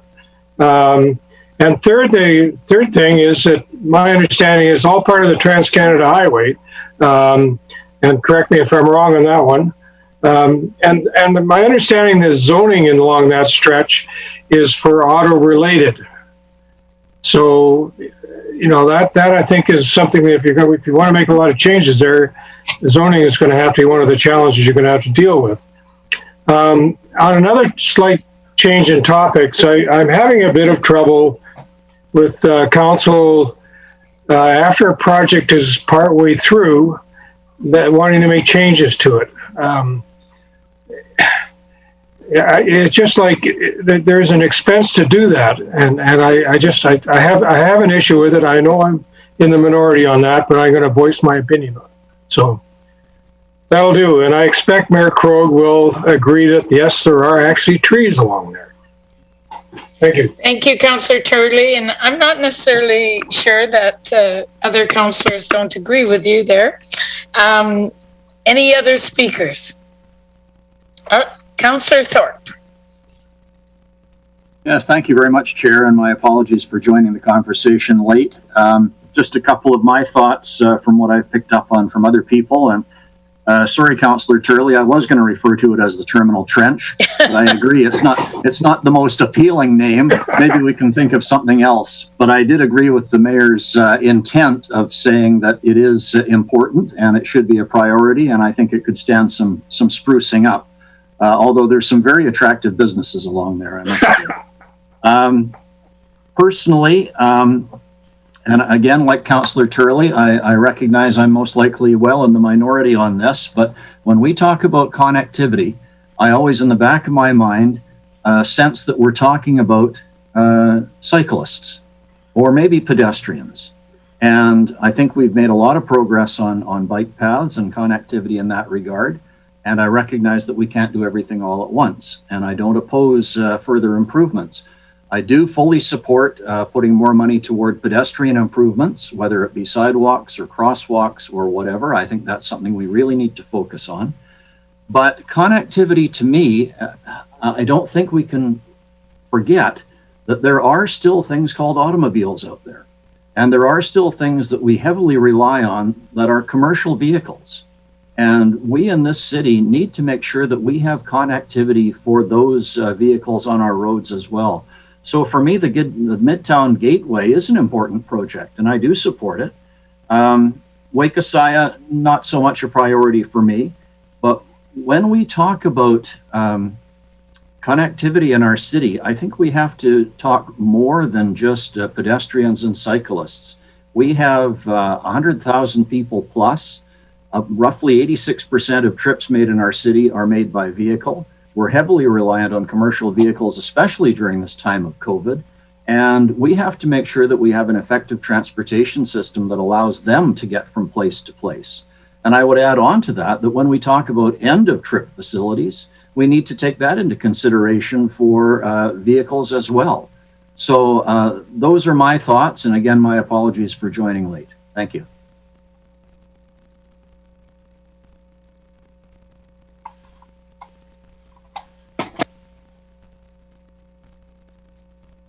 Madam Chair?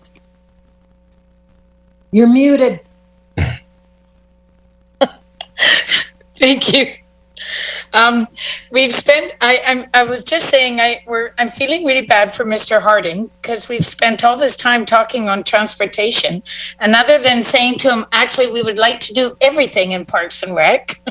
I don't know, we have a lot more on our agenda, but I'm just saying that we need to give some thought to what our priorities are for Parks and Rec too. And Councillor Bonner. Thank you, Chair. In terms of connectivity, I look to the master transportation plan, of which we have pedestrians and bikes at the very top. We already have what I consider a fairly good and viable network for automobiles. Works just fine. I do not see lineups of cars between the bypass highway and Bowen Road on Northfield, and I sit there daily looking at it. I just don't think that with the upgrades to the highway that have taken place in the last couple of years, I don't see the traffic demands on there as much, and I don't see lineups of big trucks on that part of that road either. So, and I'm not opposed to having roads that have cars on them. I fully recognize them. I even though I walk to work today, I do have a car. But that's not the point. The point is, I'm not suggesting that we take Bowen Road and dig up 2 blocks of it and make people go around for the next 10 years in a detour. But that is exactly what bike riders have to do, right? So if we want to get the cars down, we have to create a minimum grid for safe bike travel. And we're building these things for the future, not for the cars that pass my house every single day. So that's my only concern is mass transportation plan I think is a relatively good plan, but it specifically puts pedestrians and bikes at the very top. And I think that's what we should be trying to work on. Thank you. Thank you, Councillor Bonner. Councillor Gesselbrock. Thank you, Chair. I'm just really curious in this Buttertubs Bridge, the millstone, and wondering if maybe just to put up a quick picture of it, not spend too much time, but I would like to see it. Mr. Rosa. Chair, thank you, Chair. It might be Mr. Harding's part of the presentation as well. And just looking at the time, like you were mentioning, if there's anything more from Mr. Harding, perhaps we could have a break and come back and ask him some stuff. And like Mr. Rudolph mentioned at the start of the meeting, depending on time, because this is an important conversation, we do have time on the May 31st at GPC if we don't make it through today's agenda and the last item that's on the agenda for today. So just some thoughts. I'm not sure how everybody's feeling. Okay, so we're at 2:45. I would prefer that we at least complete this section before we move into a recess. So if everybody's on board, we'll just keep on continuing this conversation. So, Madam Chair, if I may, we're trying to summarize. There needs to be a conclusion to this conversation at some point, and I don't think it's possible to conclude this conversation. We're going to carry it on, I think, in manageable chunks. So certainly for the finance and audit, Mr. Harding outlined a few reports. In fact, 2 of them are on here today, and they will lead to decision items for next week. So the paddling and rowing center, the Lionheart Bridge, I think he mentioned that there will be a series of things coming forward on the stadium district. Mm-hmm. And he, of course, was focused on things that he felt were within staff capacity and our financial wherewithal to get it executed and implemented over the next, heading into next year. And then we also have the opportunity to do something similar with some of the smaller scale projects that have been intimated with respect to the pedestrians. And we made a suggestion in one of those slides of going from 300 to 500,000. It's been suggested here $1 million. We'll take that under advisement, and maybe we can come back to you next week with what's that look like and some comments. If there's a desire on the bigger picture projects to just, I guess it's just the opposite of facilitating things faster. I think there was a question around maybe some of these maybe need to be rethought or something like that. We're not suggesting that, but if you wish, we could at least, if you wanted the Midtown to be a status report on the what has been invested over the past 8 years. And I think it's that long, or maybe even longer. It's been a long project.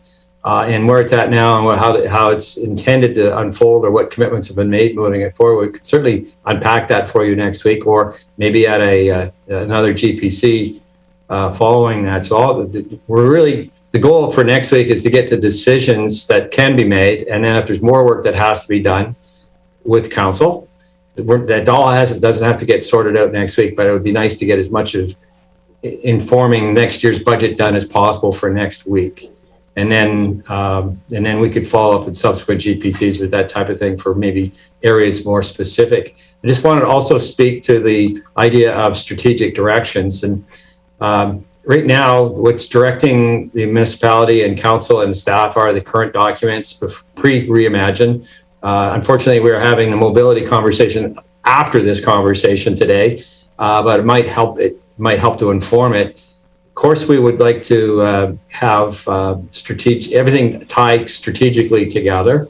And I think that's a really good comment, is is it more pedestrian generally, and we can work out the details? Is it working on a connectivity for pedestrian and bicycles? I mean, connectivity is also germane to cars. I mean, all you have to do is look at the Cranberry Connector to think about connectivity in the south end of the city. So I don't think that problem has been entirely solved. So we're just trying to manage this so we can get a level of comfort from you for next week that we're moving forward and getting things into budget and looking at capacity issues. And I think you've given us good feedback, but things like the Midtown Connector, that's a bigger conversation. And maybe there's other big projects as well that you're interested in exploring. And we can certainly bring all that back to you. So I'm not sure if finance and audit would be the best place to do that on that one next week, but certainly at your pleasure to do that if you wish. Okay, thank you, Mr. Rodolph. So how about if we do a recess right now, and then when we come back, we'll have a conversation regarding the priorities for Parks and Rec. Okay, if I can get a mover. So moved by Councillor Bonner, seconded by Councillor Gressel. All those in favor? Thank you. Chair, will return at 3 p.m. Does that work for yes. everybody? Okay, yeah. Thank you. Thank you.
So we'll just wait. Oh, 1, 2, 3, 4, 5. There's quorum now, Councillor Chair.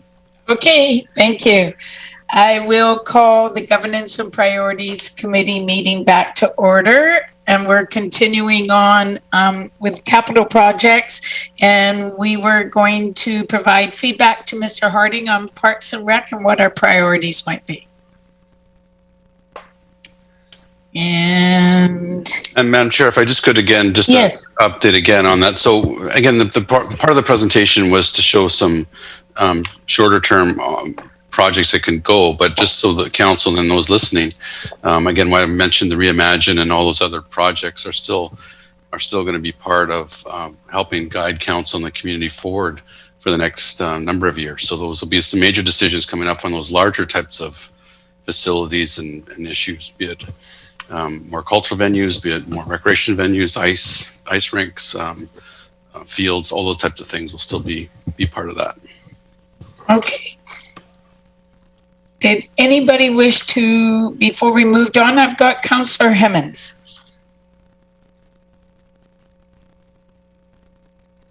Oh, you're muted. How's that? There. Sorry, it's the headset every time. I apologize for missing the beginning of the presentation, but I understand that, Mr. Harding, you're showing us what's kind of in the works, what's potentially coming, and then asking for feedback on what's coming. And sorry, I'm seeing you shake your head. Is that a no? Well, partially it was in there. The chair to Councillor Hemmons. I think we're trying to show that, you know, through this term, council has heard from constituents and groups and organizations a variety of types of amenities and facilities that they want to see. Those are there. So I showed a slide showing some of those ones you've heard about. Through the Reimagine process, where I keep saying it's really important because we have such a dated Parks, Recreation, Culture master plan or strategy. It's really important as we go through that, what we heard through phase 1 and what we hear through phase 2. And then as whatever the documents are at the very end will help prioritize and put some of those strategies in place of those longer term types of amenities that the community wants to see. And then how do we plan forward? And then we just showed you quickly some of the things we've done in this term. And then some things in the works, but also some projects that could get done in a short period of time, 2021, 2022. But always still saying that those longer, bigger projects are still there and will have to be presented for council's consideration for a 5-year capital and beyond. Right.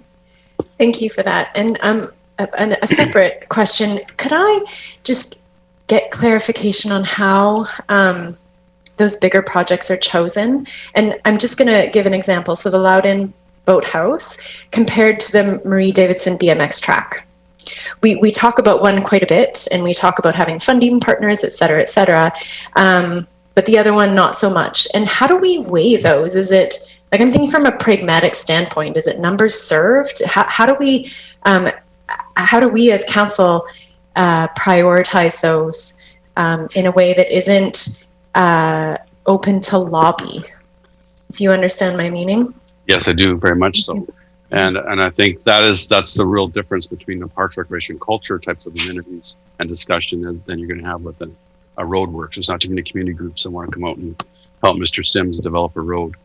But there are a lot of different groups and organizations that would like to invest in an art gallery or a ball field or a playground or those other things. So we are still, Parks, Recreation, Culture, as I mentioned, council before, we're very big, very large, but we're still driven a lot by volunteers and nonprofit organizations and groups and organizations that help make the fabric of what the community is. And so I wish I had a perfect scenario for you, Councillor Hemmons, of how you do develop that. I think what we try to do as staff, we will be presenting the boathouse, for example, in a second. That's a long term. That groups and those two organizations, rowing and paddling, kayaking, have been providing youth services there for well over 20 years in very, not the best facilities.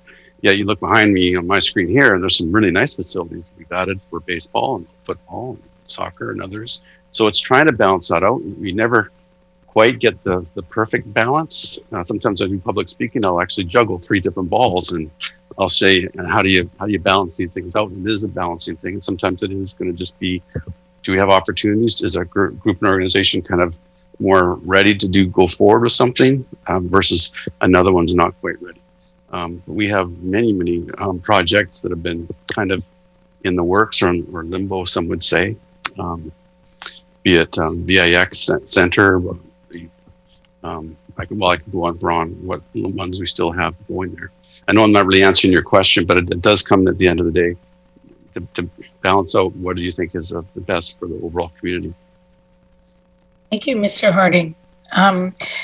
Anything further, Councillor Hemmons? Nope. Okay, Councillor Bonner.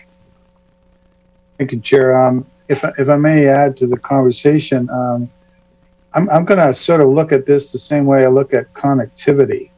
I understand the need to balance, and very much so, but we should look at it also with the idea is, do we have a complete thing?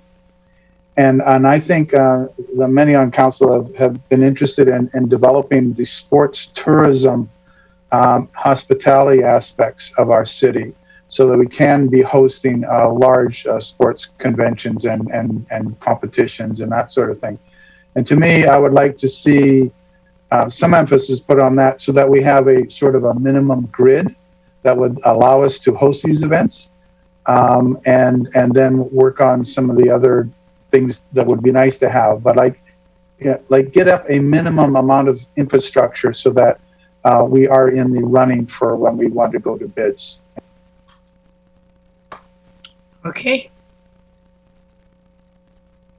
Seeing no further speakers, we will move on the agenda then and to item number 6.2, the Long Lake Paddling and Rowing Center update, which will be introduced by Richard Harding. Mr. Harding.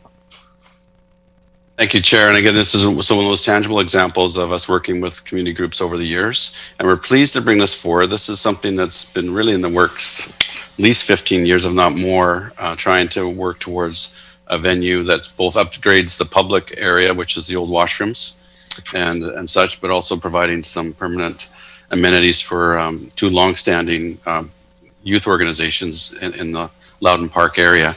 So I'll turn it over to Mr. Groot real quickly. But again, what we're really looking for today, if council remembers last year, you provided us funding to work with the Paddling Association there and Rotary. Both of them contributed to the design of it, and just give you an update on where we're at with the design. Because back then we said, let's get a design together and then get it in front of you and see what you think. And if you just think this is worthwhile to go out and test with the public, if we're looking for you to approve the two drafts, as well as give us some direction to add the other parts of the park into the process, and go out and do a bit of review over the summer and then get back in time so you could have deliberations for the next budgeting cycle. So with that, I will, if there's no questions right now for me on that, I'll turn it over to Mr. Groot, who will then introduce the architects and kind of run you through what we've been doing the last year. Mr. Groot. Thanks, Mr. Harding. Madam Chair, through you, just if there are any questions, we'd be willing to take those on now, or a recommended approach might be that we watch the presentation by Michael Van Backel from Iredell Architecture, and then that would give opportunity to do a kind of a wholesome Q&A from all the aspects, and then between the three of us, we'd be able to surely answer some of those questions. So thank you, Mr. Groot. Yeah, and so the architect that we're going to meet right now is he's Michael Van Backel from Iredell Architecture, and we've been working with them, the Rotary Club, and the Flatwater Society to get us to this point. Thank you. Go ahead. Thank you. Good afternoon, Madam Chair and Council. This has been, as Art mentioned, about a year in process for our group. We were engaged to produce some designs for the Long Lake Paddling Center for the groups that were involved for that huge length of time. The first image you're seeing is the Loudon Park facility. That's an aerial shot. You can see Long Lake is immediately to the north of that. If you just briefly get a look at the image. Unfortunately, there's no indication of the roads, but that's Victoria Avenue on the north, and the upper part of that image, and then below the parking lot and the set of houses is Corunna. Both of those are accessing that site. Victoria accesses the parking area you see in the middle. What the middle of that image, you'll see a series of long white and green and red elements. Those are the boats that are currently stored out in the open in a secure facility. There's a chain link fence around them. And right now they're using that long float off to the left of the image. But it's, as you can probably see from the aerial image, it's not in great shape. So what we've done is we've come up with an initial plan for this, and we priced that as at the direction of our clients, and the number came in much higher than we had hoped it would be. So we took it upon ourselves to find a way to bring the costs down, and they were, as you probably are aware, everything in the world right now in terms of construction is getting much more expensive than anybody had anticipated maybe 5 years ago. Certainly we did not. If I could have the next slide, please. What you're seeing right now is the same site with our second version overlaid on it, but the point there and the orientation is the same, as you can see. Our boathouse is sitting more or less in the middle of that site. The boats that you are seeing in that first image will sit on the right-hand side in the middle of that where it says boathouse. But overall, that is a concept that was developed for the overall park. We were approached by the client partway through the design process to try to consider park improvements and an overall upgrade to the park experience for the visitors as part of our thinking in terms of the boathouse. So we engaged a landscape architect to help us with that. And you're seeing one of his initial concept sketches. And really that's where we are with that in terms of development. We will go through the next couple of slides and you'll see some of the work that's been done in that. And but just be aware that we're really working on concepts for the overall park itself. Next slide, please. Right here, you're going to see a series of lines, looks like traffic. And in fact, that's what it really is. We did a study in terms of looking at how the road 8s, those are the boats, the longest boats that they have, might have to maneuver in and around through the park and into the building. You can see out the float has been relocated in this particular image, and those two very long elements to either side of it, that's the size of an 8, a road 8, or a Cox 8. So they're large pieces that can't bend very well, and we've had to adapt the design to accommodate those, and that informs the park layout as well. Part of our mandate for looking at the park was to improve access for those with mobility issues. So we've done that. There's still some refinement that's going to happen, but a lot of what happened on the northeast part of the development is related directly to how boats have to come in and out, and then trying to integrate people moving in and around on those pathways. What you're seeing in the image, the plan is of the second iteration that we had done in order to bring the costs down. And I'll describe that a little bit further on in the presentation. Next slide, please. So this really is, again, the topography of the site. You can see that it moves rather steadily down towards the beach, which is on the upper left portion of the site. And we did a bit of reorientation and reintegration as a result of those studies by the landscape architect. So the building now has its, I'm using my own cursor here, I'm sorry. The building now has the boat storage element moving off to the northeast and accessing by those pathways we saw earlier to the floats. Next slide, please.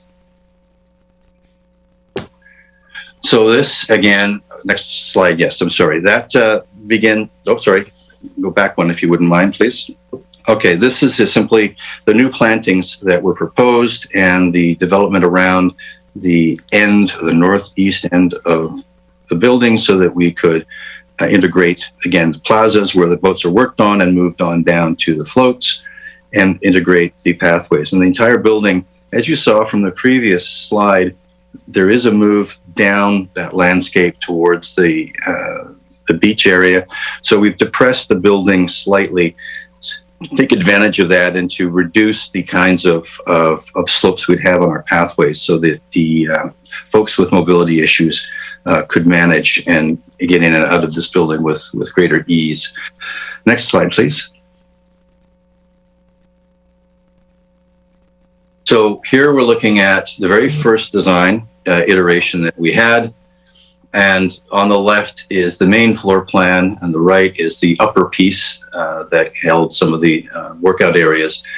The important part of this is that the relative size of the storage, which is the large rectangle in the middle, and to the left, the public washrooms, which were part of the original mandate, original program. We needed to upgrade and maintain that block pretty much with any integration that we had. So that particular block of washrooms and change rooms and handicap accessible washrooms has remained the same as we move through the various iterations. Next slide, please. And we took the second iteration, which is on the left, and I'll explain that a little bit more. And we discovered that the price was still higher than we had hoped and had been anticipated earlier by staff directing the project. And we came up with the third iteration, which is on the left, which reduces anything to do with the paddling and rowing to sort of absolute minimum program areas. But as you can see in both iterations, those washroom blocks remain the same. So the principal public component of that has not changed very much. So again, if we look on the left side of that image, you'll see the iteration number 2. What's happening between the images on the left? You see the washrooms. There's exterior showers on there, and then we have, which are just mounted on the exterior wall for spray down for people using the park when they get the sand off their feet and children who tend to roll around in that stuff. Inside we have standard washrooms, handicap accessible washrooms, and 2 change rooms each. In the second iteration, we have, if you're coming from the lower part of the image and straight towards the water, so into the boathouse facility, we have an entry, we have an office to the immediately to the left, we have a workout area which parallels and runs straight through. We have weight machines, free weights, etc. And then we have an interspace. Now the idea here, the next piece of that, moving towards the water, the larger sort of rectangle, almost square, that was envisioned as a training area where lectures could happen, but also that was a multi-purpose piece.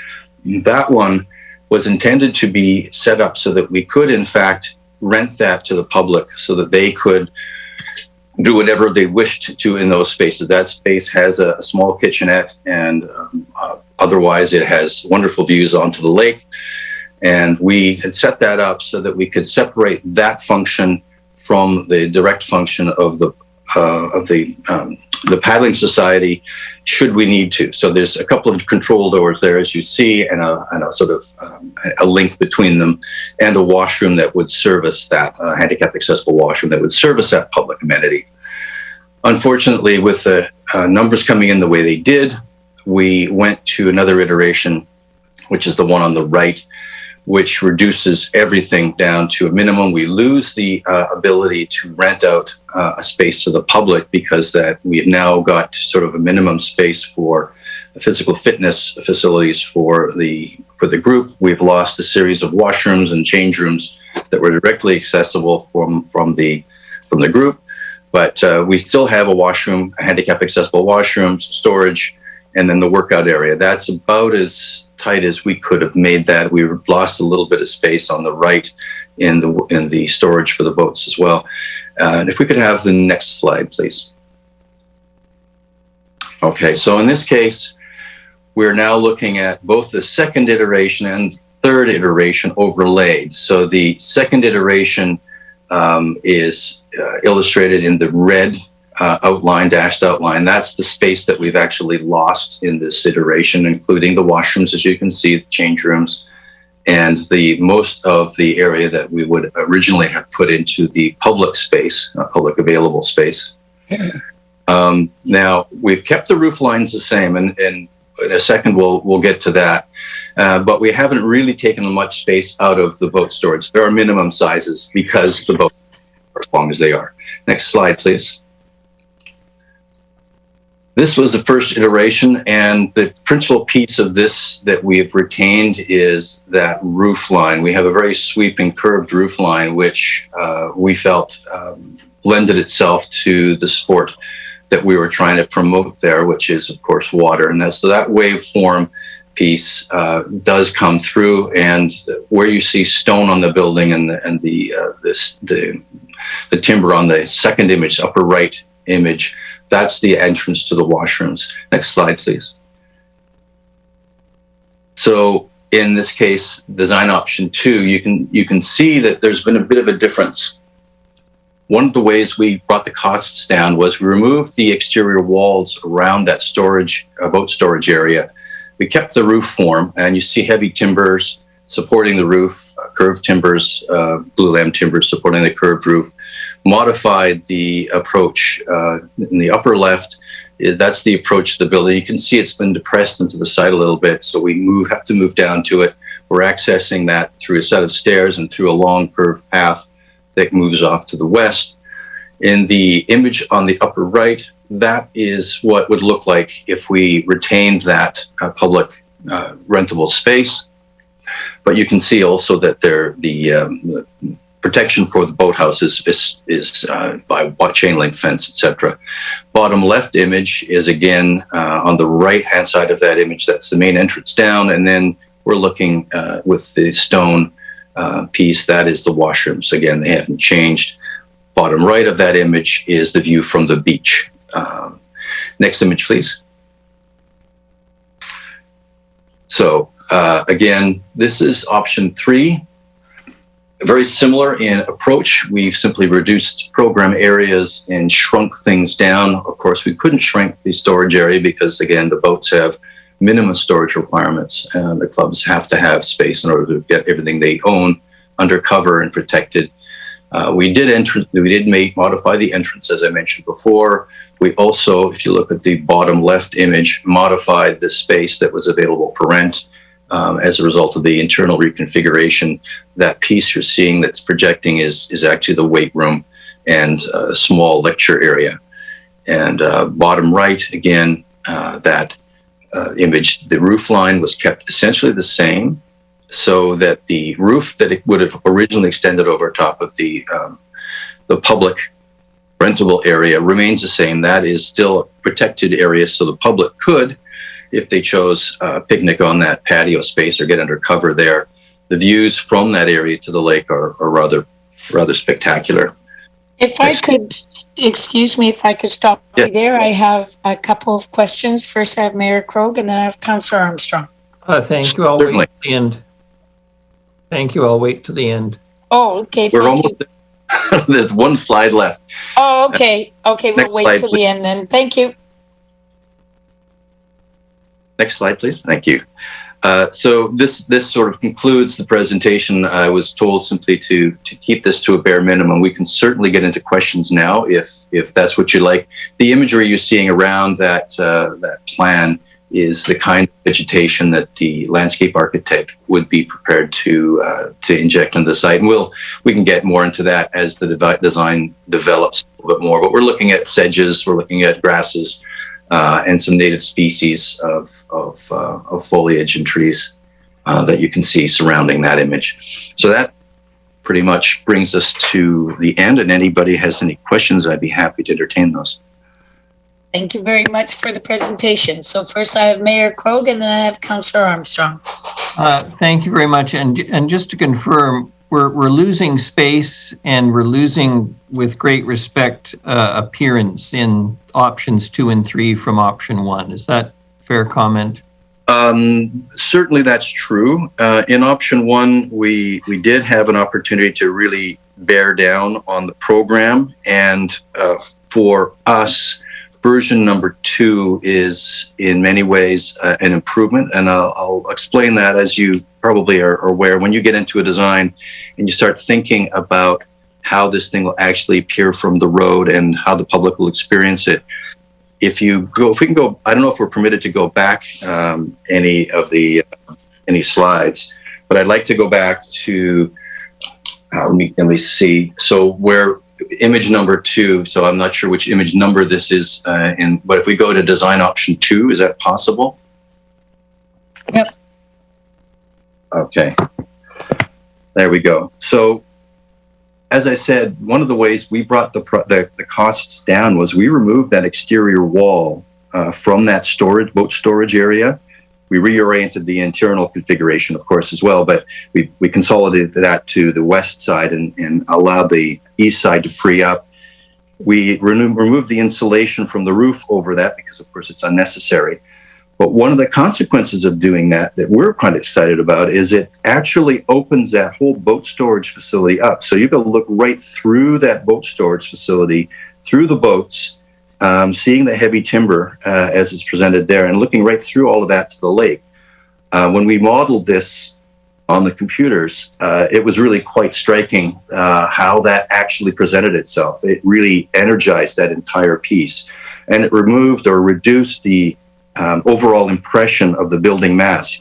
When you look at that building in plan, it looks enormous in the park, but the actual appearance when you're walking around it and existing in the park, that was actually honestly a big plus for us.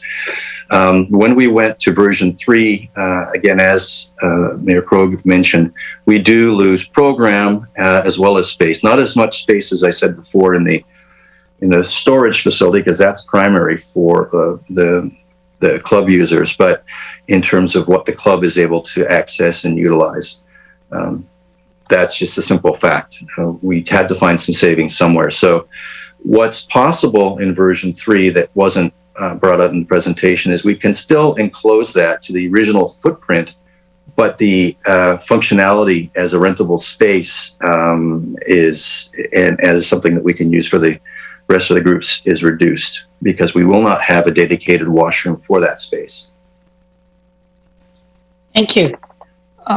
Thank you very much. And through the chair, for what it's worth, with the greatest respect, I appreciate the exposure of the beams. It's all very attractive, but just having the fence around it makes it look like no offense, a high-class kennel for dogs, in respectful opinion.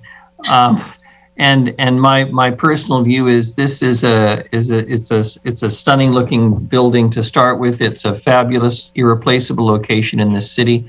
It's a public building, and I would rather go with the first-rate version, retaining the walls. If you want to expose some wood someplace else, great, but also retaining the potential rental facility. I think that provides a long-term benefit, and that a first-class facility here will be a greater source of community pride and use and an attraction for others who wish to participate than the other two options. But I may be completely out to lunch on this, but thank you. Thank you very much. I've got Councillor Armstrong, then Councillor Bonner. Thank you. I agree with the comments of Director Krogh. I think it's really important to have meeting space. We in the city don't have much land, so we need to make the best of it. So my question was, with this design, if required in the future, can we build up? Which design now? We have 3 iterations. Oh, sorry. I'm for number 1. So with number 1, can you build up?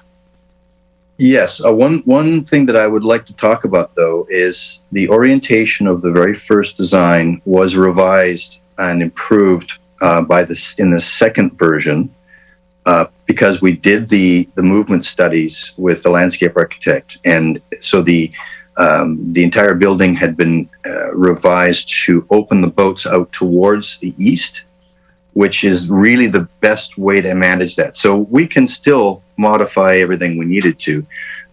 We can re-enclose, we can do those sorts of things. That's not a problem, but we won't be able to go back to version 1 the way it was originally drawn. We would do a 4th version going back to that design perhaps, but reorienting it and making sure that everything worked the way we needed it to. So really, we're talking about version number 2 with enclosure and glazing, etc. My big concern is that we have the ability to go up. We've seen so many of our city buildings, like prime examples, the police station, where they can't go up. So now we've got to find new sites. Whereas if we would have had the first building so you could go up, we wouldn't be in this issue. So I'm really concerned about the ability to go up if it's required in future. Thank you. Thank you, Councillor Armstrong. Councillor Bonner. Thank you, Chair. I have a number of questions, but specific to Michael. I had an opportunity to look at some of the work your company has done, which is phenomenal, by the way. I noticed a lot of work in schools and also First Nation. This has a very Oriental temple type of look to it, with the sleeping slopes and the buttresses there. When you were asked to design this up, were you asked to incorporate any Indigenous design elements into this building? Not specifically, no. That wasn't part of the program. The roof design that you see and the timber works, they do speak to some First Nations aesthetic for sure. We do quite a bit of First Nations work, as you're aware. The principal driver here was the use of timber, which we did get some direction on that. We wanted to use natural elements, particularly wood.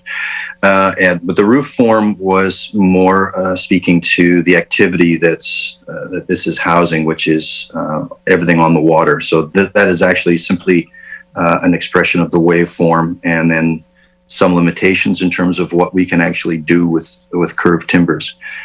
So that's really the only direction we had. There wasn't a direct attempt to look at Asian models or anything of that nature. Strictly the timbers and the waveform of the roof was driving things for us. Thank you for that. Chair, if I could just add just one thing to council. Yes. On this. And I know this is probably different for council because usually you're reviewing other developers' designs, and this is actually us coming to you to help us with the design. At this stage, we're still at that design stage, so you're kind of on the other side of the podium, I would say. And so these kinds of, if you want to give us more direction before we go to the public on design elements and things, this is going to be a public building. Thank you very much. Councillor Armstrong, you still have your hand up. Nope. Councillor Bonner, did you wish to say anything further? Nope. Well, if you give me the opportunity. And I know how we're right here. I do have a problem with the design, 1, 2, 3, 4, 5, 6, and that is this is a building that will be used for canoes, and Indigenous nations and people across Canada have used canoes for centuries, if not tens of thousands of years. And I'm a little concerned that we're about to build a building that could last 50 to 70 years at least, with extremely little Indigenous design elements into it, and without partnerships with Indigenous organizations that I know of on this thing. This looks more like, to me, like a temple. We're talking about canoes on a lake, which rarely gets that choppy.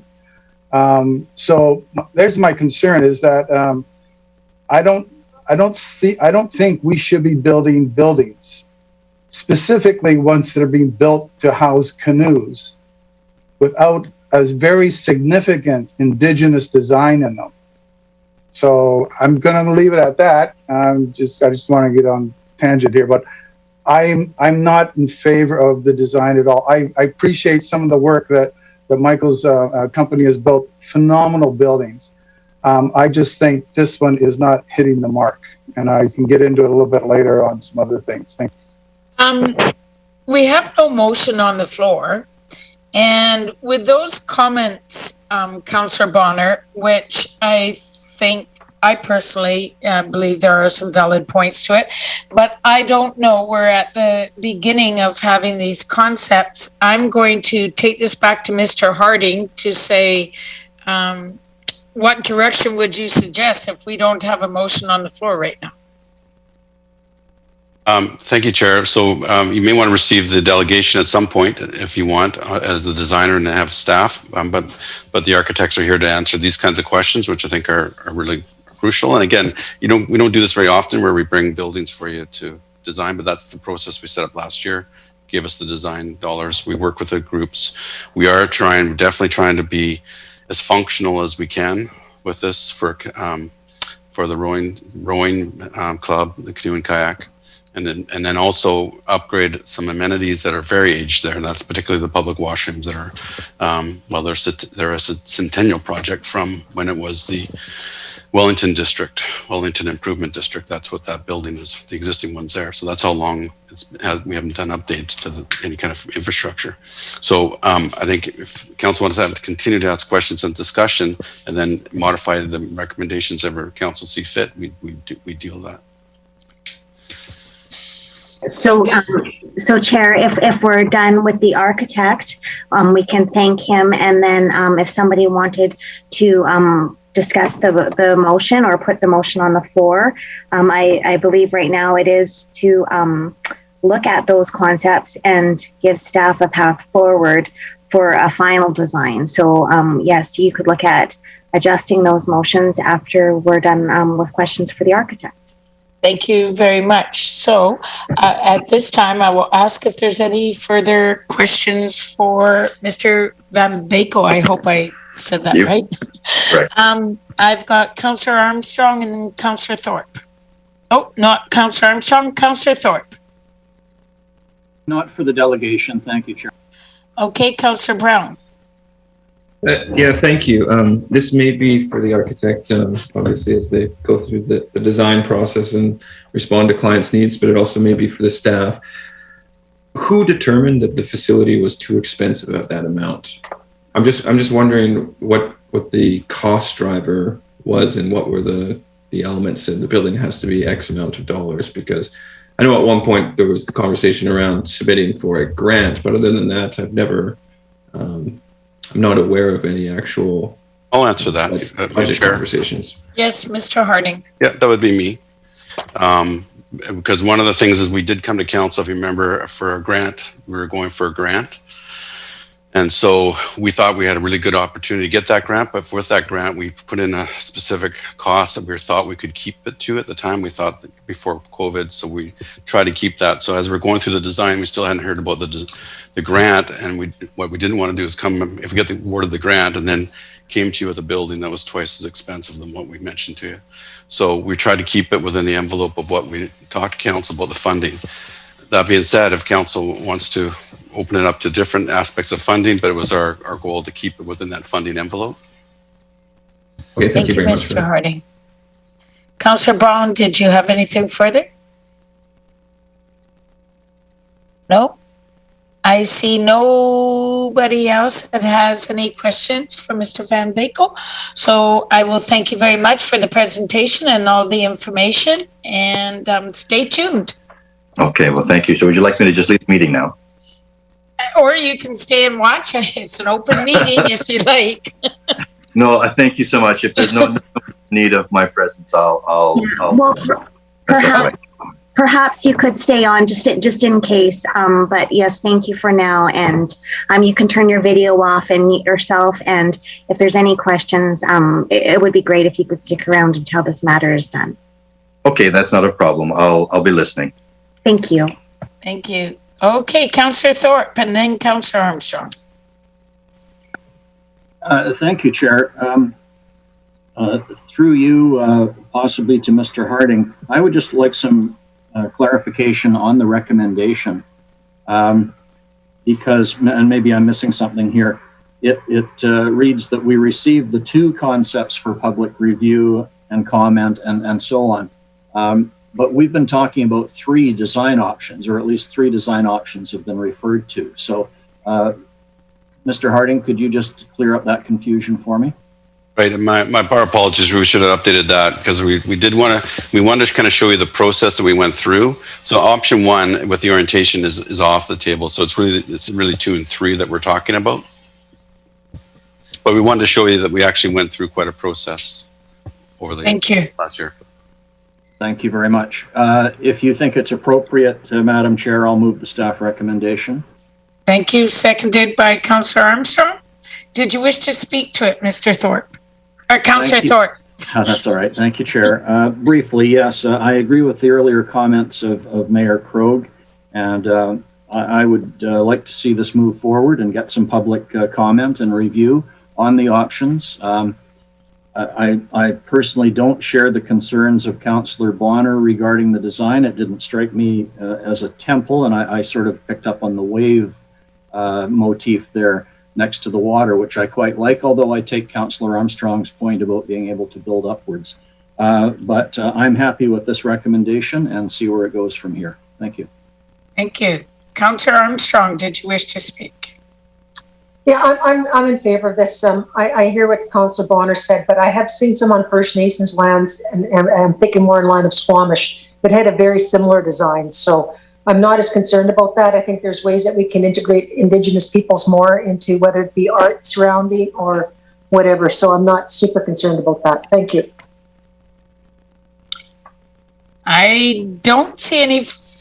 Oh, Councillor Brown. Thank you, Madam Chair. I'm actually not going to support this. Actually, for the reasons that Mayor Krogh highlighted, I think option number 1, while more expensive, was also far more functional in terms of community value. So I think if we're spending this type of money, this is sort of a beef that I've had with Nanaimo in general, and it's the city I know best, and I know other cities do the same, is that we often just always look at things in terms of a function of cost, and that's important here. But I think when we're looking at these type of civic buildings, we should be looking to the long-term community value. And I just look at that first design, and okay, there may have been some issues with it, but I think it's far more attractive. I totally agree with Mayor Krogh that the chain link fence, and I think once you put boats in there, and it's just going to look messy. It's not going to be this beautiful scenic view at all. It's going to be a cluttered view. And so I just think if we're going down this path, I've been hesitant about this project from day one, but it's advanced, and if we are going to go down this and considering the budget, I would much rather spend a little bit more money to have a far more attractive and functional building, not just for the active users of those that are paddling, but also those that want to use community space. And that's what I see with building option 1. So just on those design, the 2 options sort of presented in this motion, I will not be supporting them. And if it fails and there's some entertainment for a design that I think is deserving of, or Nanaimo deserves, and someone wants to put that on the floor, I would be much more inclined to have that advance and then go into the budgeting conversations. Thank you, Councillor Brown. I have Councillor Bonner, then Mayor Krogh, and then Councillor Turley. Thank you, Chair. I really would like to see this building built. I just don't agree with the design.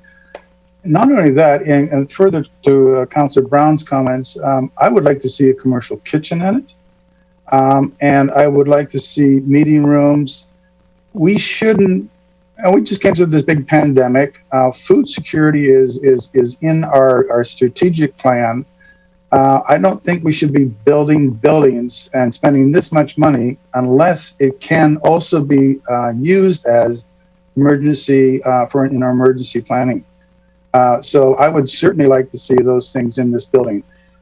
When this first came to council, I thought we were chipping in $100,000 to do up a design so we could go after the feds and get some funding.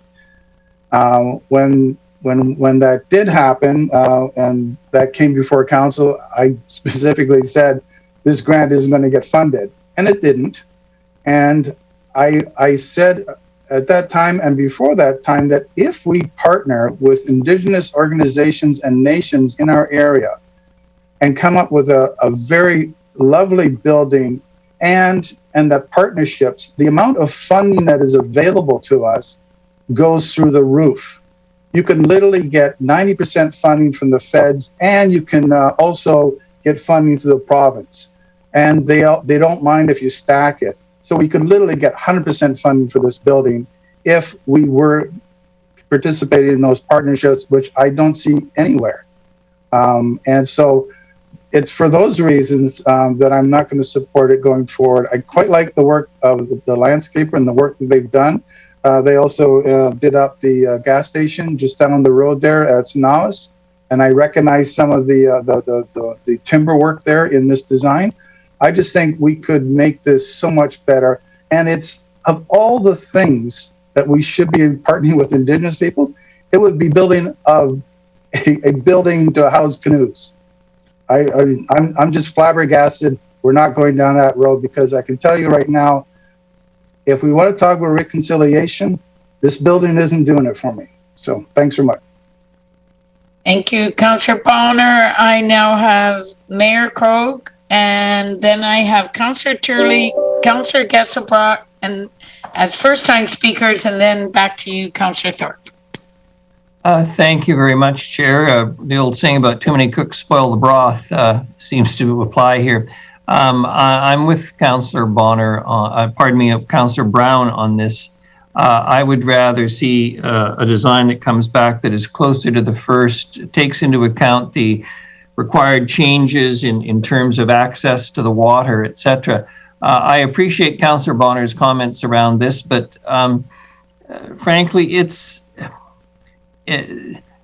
the purpose of the building, I think, is suited to the design, and having it a more expansive community facility, so to speak, particularly for that neighborhood, I think is an important thing. So I'm going to vote against it on that basis. And if you showed up next week with a design that was basically number one, but modified, taking into account, as I say, accessibility, I'd certainly support that.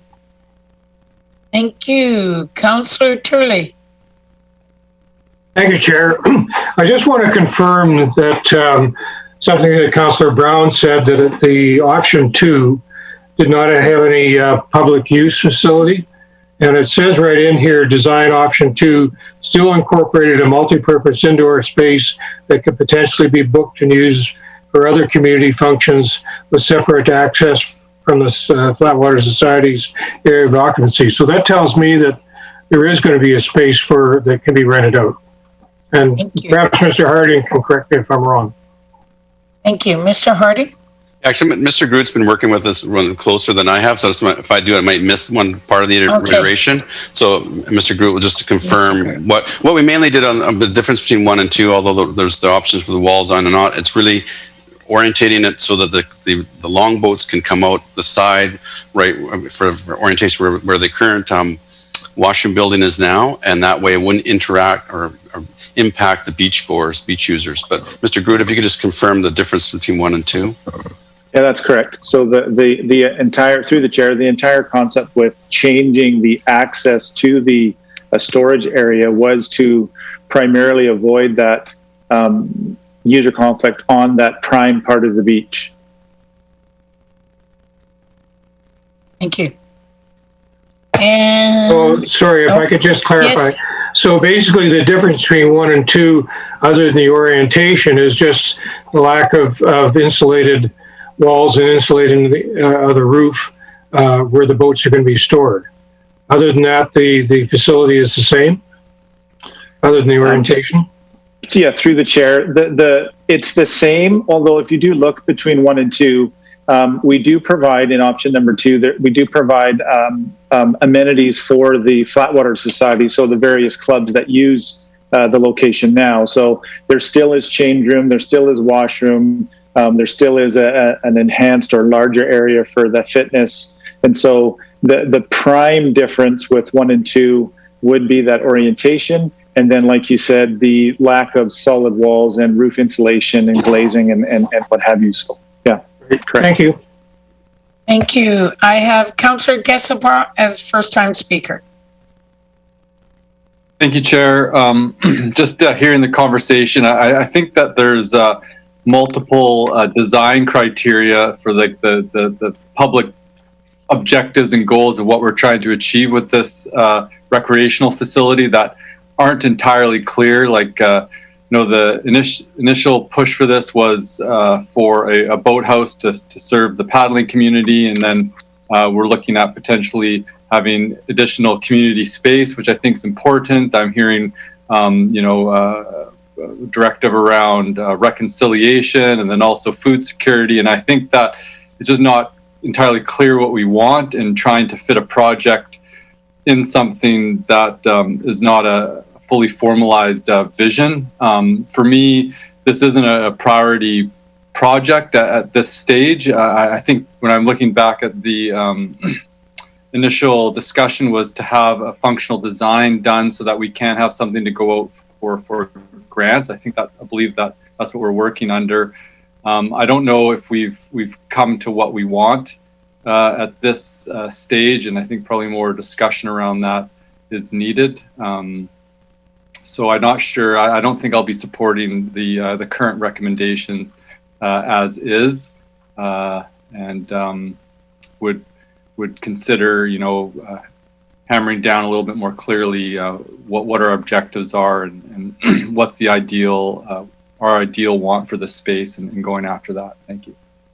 Thank you. Have first-time speaker, Councillor Hemmons, and then I'll get back to Councillor Thorpe, Councillor Armstrong, Councillor Brown. Councillor Hemmons. Thank you, Madam Chair. Really interesting conversation. I'm not going to support the motion. I think Councillor Geselbrock makes some really great points. We've gone from a paddling center that was a design to get us potentially a grant to now I'm hearing full-on community center. And I think we need to have a clear understanding of what we want out of this space and what the community would like out of this space. And I really take Councillor Bonner's points about public investment into buildings at this time, ensuring that they're going to actually serve multiple purposes going forward. So I won't be supporting the motion. Thank you. Thank you. Okay, Councillor Thorpe. Thank you, Madam Chair. Yes. So hearing the comments that various councillors have made, I'm sort of two minds on this. This has been a long-standing need in our community to update this facility. I think we have an opportunity to do that. And I feel that if we're going to do it, we need to do it right. And some of the comments of Councillor Brown resonated with me on that. I would be prepared to make an amendment to the motion to include option 1 to give us a fuller range of options. And I really like the idea, at least, of having public response and input to hear people's thoughts on what they want to see on this site and how big they think it should be and what facilities need to be included or don't need to be included. So if that's a way forward, I'm prepared to make that motion or make that amendment if you think it's in order.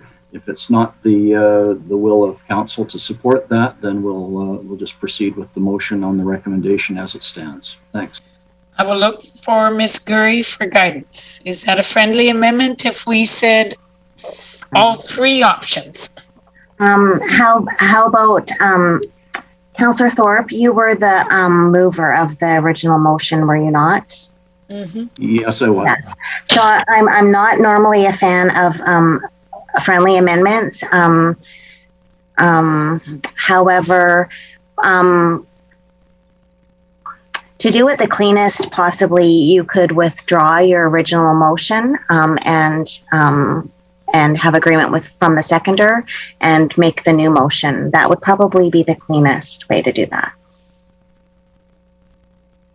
Okay. So there's no agreement from the seconder. If there's somebody willing to make a formal amendment or Councillor Thorpe, you could move a formal amendment to your own motion and have a seconder. That would work for me. Friendly amendments just aren't really a procedural thing. So, and it will fundamentally change the original motion. So if you would make that a formal amendment that the design would include all 3 of the concepts, not just the 2. Thank you, Ms. Gurry, and I totally agree with your thoughts on friendly amendments. And I'm sorry to complicate things. So if it's my intent is to keep all options on the table here, I guess, and to get more response from the public, especially in light of some of the comments that councillors have made. So I am prepared to make a formal amendment to the motion that's on the floor, which would include option number 1, as long as we're clear on what that is, and have that added into the other 2 options for public comment. Right, so all 3 concepts. So the original motion was 2 concepts. All 3 of those design concepts will go for the public review and comment. So all 3 of those design options. Yes. Thank you. Is there a seconder? Is there a seconder for the amendment? Councillor Turley looks like he's seconding it. Councillor Turley is seconding it. Okay, now I have Councillor Armstrong's hand up and Councillor Brown and Councillor Emmons if we're speaking to the amendment. Yes, I won't support the amendment for the simple fact we heard the reason that they changed option 1 was to reduce the conflict and impact between the user groups. I think that was a very good, wise move, because I think if we include that, it's going to lead to complaints, it's going to lead to injuries because somebody's going to be moving their boats, a little kid's going to be in the way. So for those reasons, I won't support the change. My second point was going to be, we already had votes on which projects we would go ahead with. This was on there. Going to the point of engagement with First Nations, this is something that we could bring to the POG, because this is only in the concept. We're looking for public input on it. So First Nations definitely would have an impact by going to the POG, so they could give their give their opinion on it. And I think it's really important that it goes out to the public. But I won't support the one with option 1 for the reasons that I think it's going to create, as staff has said, far more conflict between users. Thank you. Thank you. Before I go to Councillor Brown, Mr. Harding, you had your hand up. Oh, you're muted. Muted. My apologies. Thank you, Chair. I just wanted to apologize, Council, if we didn't provide you enough background or reminder of how we got to this point. But I thought I'd just add a couple reminders here. So this wasn't done just for a grant application. If Council remembers, this was based on the Loudon Park master plan that was done many years ago. That was done through public consultation, and one of the main there was many objectives out of that plan, but 2 were to upgrade the public washrooms and facilities there, as well as consolidate the paddling and the canoe and kayak club into a facility that their facilities could be protected from the elements, as well as provide some program space. So the other couple of things I just wanted to remind council as they're going through this, this is a very small site. And actually I thought a lot of the conversation from council was going to be that the building's too big. Or I thought for sure that there's too many trees coming out, or where's the playground going to go? So it is a very small site, but a lot of activity and a lot of long-term activity. And we can go through the whole scenario again and why it's here, not at Westwood Lake or others, but this is really the only place for this kind of paddling activity to go on. So just a little bit of history there, and my apologies if we didn't put that back in the report as a bit of a reminder. And Councillor Brown. Thank you, Madam Chair. This would be probably a question through to your staff or the architect. Aware that the scope clearly wasn't agreed upon of this particular project by council from the sound of it. I hear that those criticisms, or at least those comments, and they're well received. So on the floor plans, there is no unit. So to me, there is quite significant. Without actually looking at the square footage or the dimensions, it does look like significant changes between option 1 and option 2. There is still the multi-purpose room in the option 2, but I can't tell if it's reduced, but also the office space and things like that. But my question is really around option 1, that there was some potential design constraints that emerged that said that option 1 would need to be reconsidered. And so my question here is, if we do add option 1 and we go out to public consultation with multiple, are we having to look at a reworked option 1 before that happens? That also does take advantage, I guess, of the work that led into option 2 and 3 around travel patterns, and especially moving those big boats. Mr. Van Bakel. You may have gone. Mr. Harding, are you available to answer the question, or Mr. Groot? Yeah, I might be able to. Mr. Groot. Through Madam Chair. Yeah, option one would need to be reworked. That user conflict, or that access egress onto the beach, I wouldn't recommend it just based on the study that was, like, the modeling that was done through the architect. So I think what you would end up with is an enhanced version of option 2 with a rework of some of those internal layouts, is what that would end up looking like. Okay, thank you. I understand we have gotten to this point as a council, and I have voted against certain points. I'm just wondering if I am in favor of the intent of maybe moving this forward at this point, especially with some of the discussion, even though I'm not totally happy how we got here today. But I would just wonder if we're prematurely going out to public consultation here without a semi-finalized design, knowing full well that, the design principles that led to number 2 and 3 around those constraints haven't been fully captured in the option 1 as it was originally conceived. So only concern there. Chair, if I could. Mr. Harding, yes, please. If I could. So what I'm hearing is the council's not unanimously happy with what we brought forward. So we can, if council give us some direction as to the types of things you want us to bring back, we can go back to the architect and quickly do some changes and get it back to you at another GPC or finance and audit, and bring back some of those things. But what we'd like to know is some specifics of what you want to come back with, and directions from council versus just what we're kind of hearing. We'd like to have some direction so we can come back again, realizing this is a tight spot and there's a lot of things going on there, and we are trying to bring this into a process and a project that it's something that could be achieved in a short period of time also, and provide some much needed amenities in that area. Thank you, Mr. Harding. And just a reminder, we do have a formal amendment to the motion that's on the floor. So we need to speak to or vote on the amendment first. So do you wish to further speak to the amendment, Councillor Armstrong? No? Councillor Brown? No? Then I'm going to call the question now on the amendment. So, all those in favor of the amendment, which was to include all 3 options? Councillor Brown, Councillor Thorpe, Councillor Hemmons, Mayor Krogh, Councillor Turley, and I will also vote in favor of it. For those who are opposed, Councillor Armstrong. Anybody else opposed? Councillor Bonner. Motion carries. So now we're back to the amended motion.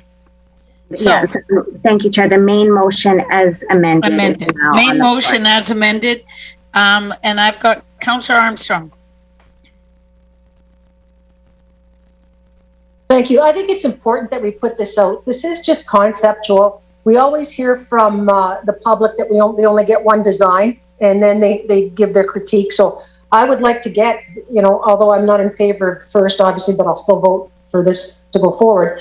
I think it's really important that we hear from the public what they like and what they don't like before we go back to the architects. Because if we go back to the architects now, then they come out, then we go forward with public consultation. Then we got to go back again. So we're just, no offense to the architects, but we're just costing ourselves more money. I think it's really important that if we think that these 3 concepts are viable, which obviously we do, then it goes out for public consultation. And I do think that we could put it on the PROG agenda just so that the First Nations can see it and see if they have any issues. That would look after Councillor Bonner's concerns. And there's other Indigenous groups that it could go out to as well. So, but I do think it needs to get out. This is about the public. It's public dollars, and let them have a voice in what they see happening there. Thank you.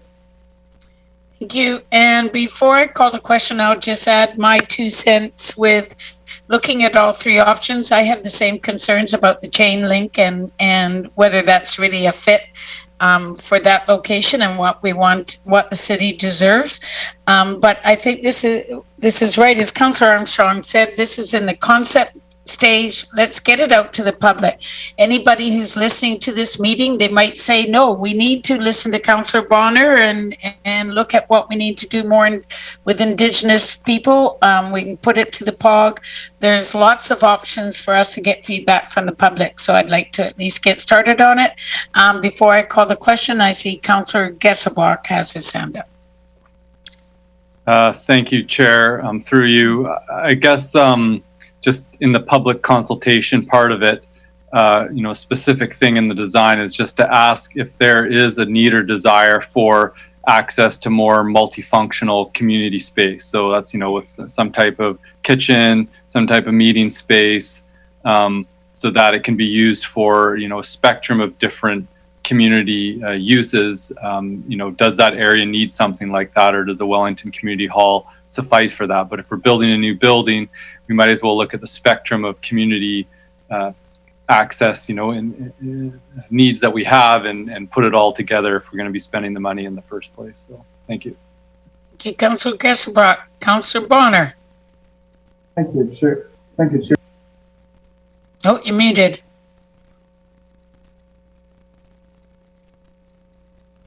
Thank you, Chair. I'm just trying to go back to the motion on the other screen, but it's to actually the second part of the motion.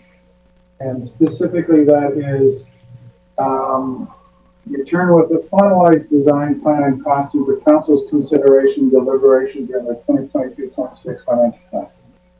So when this first came to us, and I remember the conversation very much, it was literally create a design so that we can go to the feds and see if there's some funding available. And now, for some reason, unbeknownst to me, it is now going to be considered as part of our financial plan for 2022-26, which means that we're going to have to come up with the money for it. And so I'm just curious as to how that happened. Because I really remember this thing, let's just get a plan so that when funding becomes available, we can build this thing. And this is an entirely different kettle of fish now. Thank you. I will have to go to Mr. Harding for that. Yeah, your chair to Councillor Bonner. So we'll provide you with the report that we did. If Council recalls, we had a present delegations from the paddling groups and Rotary over a year ago. Again, this has been a project that's been on the books. So as I mentioned, through the capital project, as one of those outstanding projects for a number of years. And so I think we did bring it forward when one of the funding requirements for one of the grants, and we showed that as a way to move it forward. But if you're, I'll ask legislative services to send the report that we did initially to get out for the design component. That was working with the Flatwater Association, which makes up two youth groups, and Rotary on moving the project forward. This doesn't mean that we can't still apply for grants and other funding and other sources as we go through, but the idea was to finally get this project to a point where it's at a design, because it's been at concept since probably 2005 or 2005. So it's moving it forward. Thank you, Mr. Harding. Mayor Croak. Thank you very much, Chair. It strikes me that we're getting a bit ambitious here with what is a very tiny site when we talk about community center, et cetera, et cetera. We're talking about basically one room where the groups using the premises can actually meet and perhaps, who knows, maybe host a going away party for a person who's leaving or something like that, but not a fully functional community center. The other thing is, I know Mr. Van Bakel's back. If he ever left, I wasn't sure. And it just strikes me that we're kind of leaning towards option one, redesign to take into account access, but with the extra room and basically a quality building. I mean, isn't that really what we're aiming at? And I'm just wondering how we could possibly get to that and the alternate options as suggested. Who knows? Maybe the public will come back and say, yes, we like the chain link and very simple and easy and we're out of here. maybe they come back and say, Councillor Bonner's absolutely right. It has to look like an Indigenous piece of architecture. So be it. But I think we're going to get buried down here for a long time this afternoon if we're not careful. I wouldn't mind hearing from the architect again to see if it's unreasonable to suggest that an option that takes into account the general drift of the conversation couldn't in fact be created and submitted to the public along with other options. Thank you. Am I on now? Yes, you are, Mr. Van Oh, Beek. how lovely. Okay. Certainly. We came up with option one in consultation with the interest groups, and I think it is possible to revisit and to refine that design. But again, we have to take a look at number two as being sort of the best way to lay the building out in terms of the functional aspect of handling the boats. The other pieces that I've heard about involving more of the community, certainly we can look at refining the community space that we've already created in option two.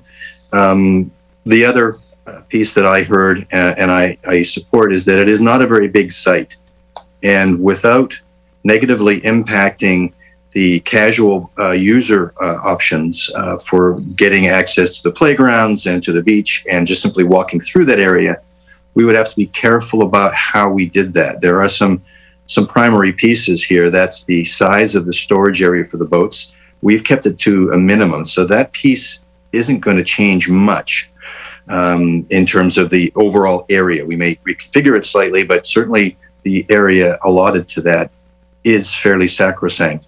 Same with the washroom upgrades that we provided for the public. Those were always fairly sacrosanct from the beginning. What we can, if with council's direction, we can look at redesign. That is not a problem. We do this all the time. So being perhaps a little bit clearer about what those priorities are and where we need to focus our attention would be very helpful. I'm certainly prepared to participate in any public forum that we can discuss this and do some kind of work around that with engaging the public on a one-to-one, online, or however it's deemed to be most effective to get that public input. Certainly we're prepared and have done this many times in the past, try to get the mood of the crowd, so to speak. But that if we're talking about redesign, that's not a problem. We do it every day. Thank you, Mr. Van Beek. Councillor Turley. Thank you, Chair. With a question through to Mr. Van Beek, the curvature of the roof and the cost of that compared to, and Councillor Bonner is probably going to correct me on this, most First Nations buildings I've seen are more of a flat sloping type roof. Is there a significant difference in cost between the two? There is definitely a difference in cost because the timbers that are used for the curved roof are custom made, but it's not what I had was afraid of originally. So we're looking probably around 15 or 20% on those elements alone. There's not a great deal of cost difference when you're talking about the roofing elements because they conform to whatever surface. Thank you. Thank you. Seeing no further speakers, I'm going to call the question on the motion that has been amended, as amended. So all those in favor? And any opposed? I've got Councillor Bonner opposed, and I think that's the only one opposed. Motion carries. Thank you. Thank you, everybody, for a great discussion. We'll move on the agenda to Lenhart Bridge upgrade options and Mr. Sims. Thank you, Madam Chair. I'll try and be really brief on this, recognizing your evening's wearing on or your afternoon's wearing on. The motion in front of you is really just to consider including this project in the 2022 capital plan. This opportunity really grew out of the Millstone Trunk sanitary sewer and trailway through Bowen Park. So this was that sparked council's interest, and we're bringing this back just to fill in some of the detail. just briefly, the existing bridge is insufficient for cyclists. It's only 1.4 meters wide. It's barely wide enough for pedestrian, although it's functioned that way since the 1960s. Originally, we'd hoped to simply widen the deck, but the existing footings wouldn't support that. The wood deck is in fair condition, but and we can modify and continue to maintain that. However, in those moist and valley bottom environments, the wood decks may not last very, very long. This is very easily for staff a standalone project. It's something that we can package up and ask somebody to do. And this, to go to council's earlier discussion around connectivity, it's important to staff. It's an important part of the NIMO Transportation Master Plan. Our focus is really on the off-Bowen area and the corridors through and to the downtown. Metro and VIU are those. The Lenhart Bridge would provide a nice connection for cyclists through to the hospital and townside areas. It's a good standalone project for your consideration. Thank you. Thank you, Mr. Sims. I've got Councillor Armstrong. Yes, I'd like to move the recommendation because I think it fits in with everything that we've heard earlier today. I think it's a great thing to do, and it's going to make a big difference for those that are cycling. Thank you. Are you seconding it, Councillor Bonner?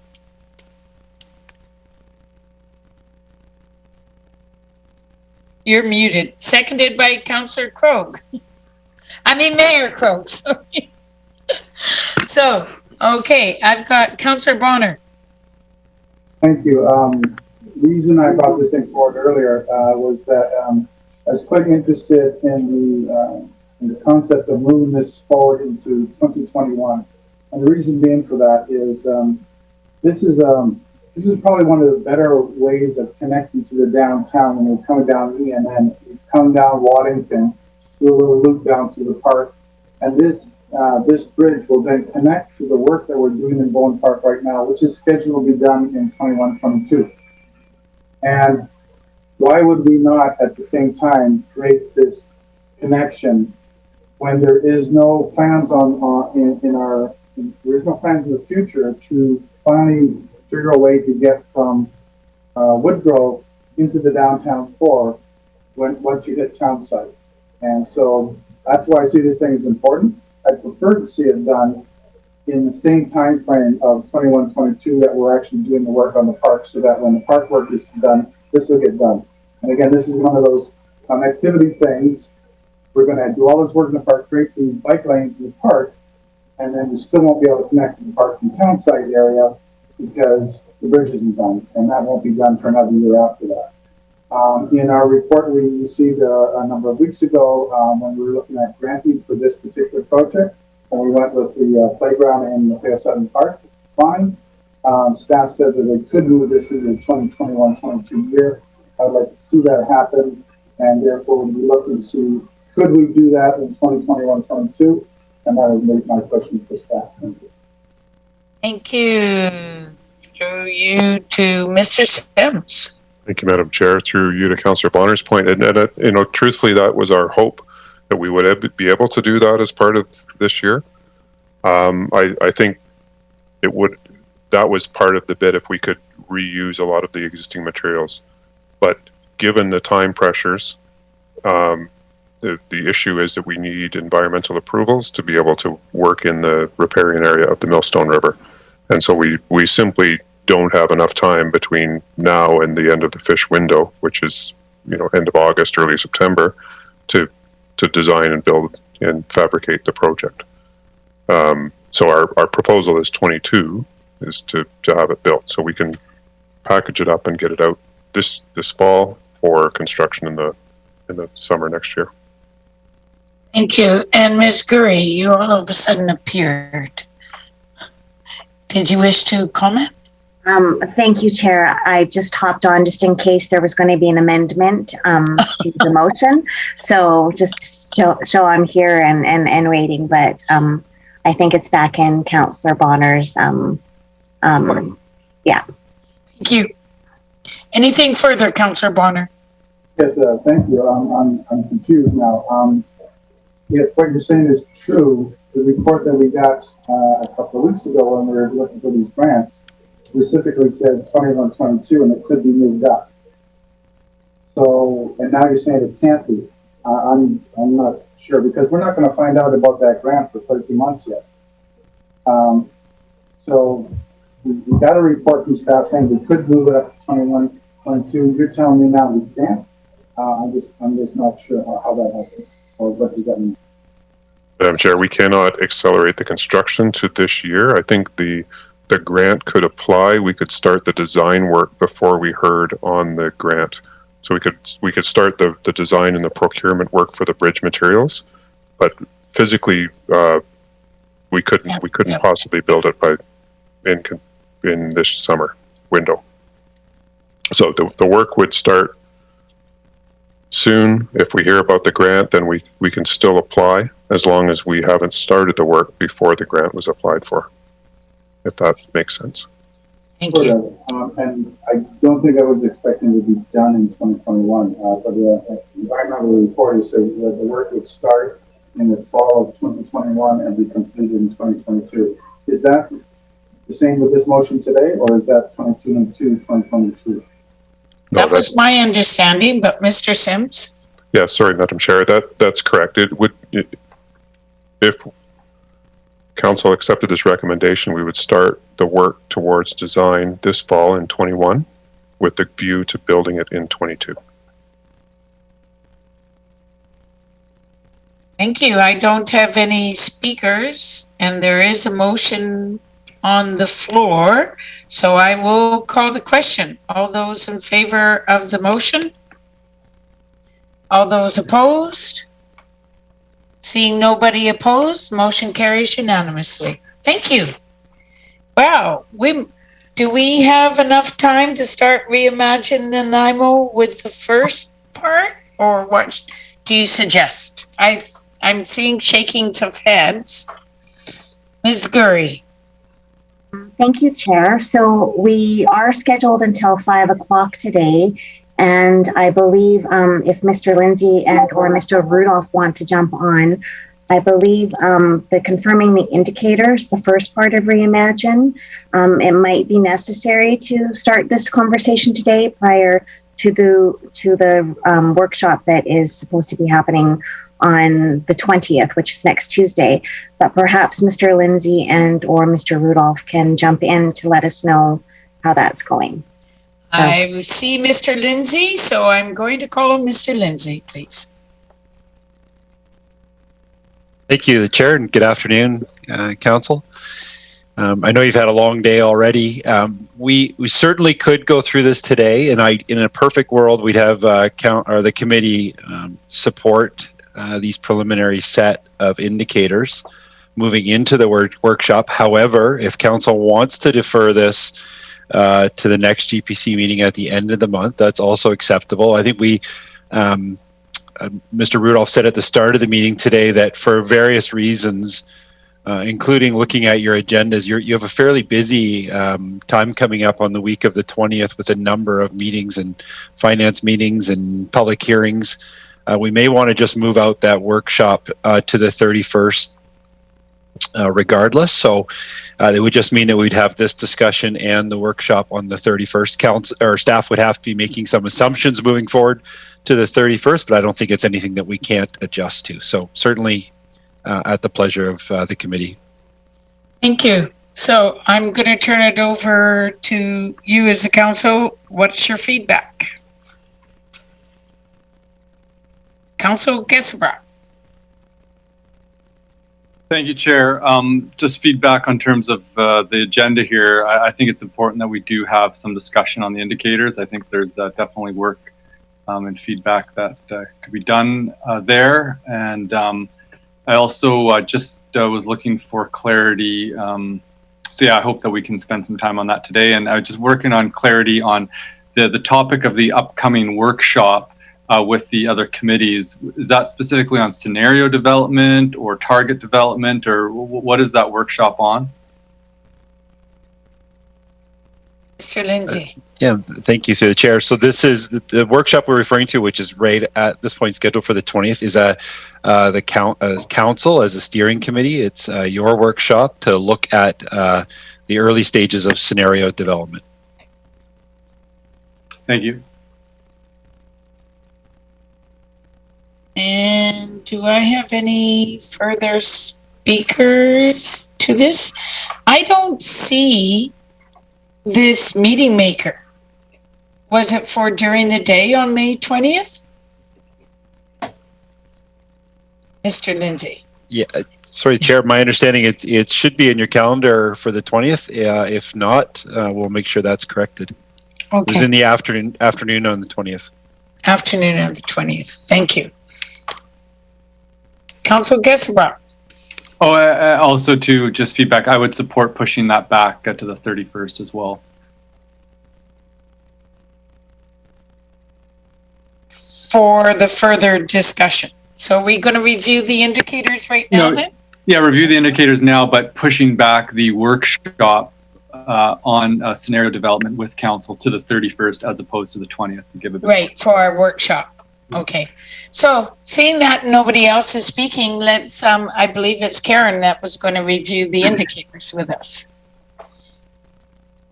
Thank you, Chair, and thank you for your patience, members of council. Know that it's been already a long meeting, so I hopefully won't take too much more of your time.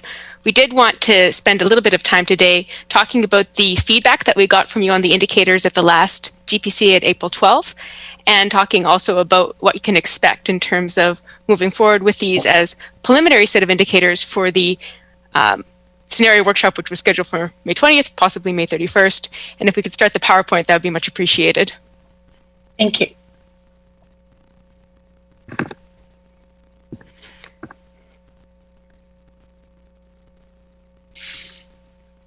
All right, and we can skip right past the first one.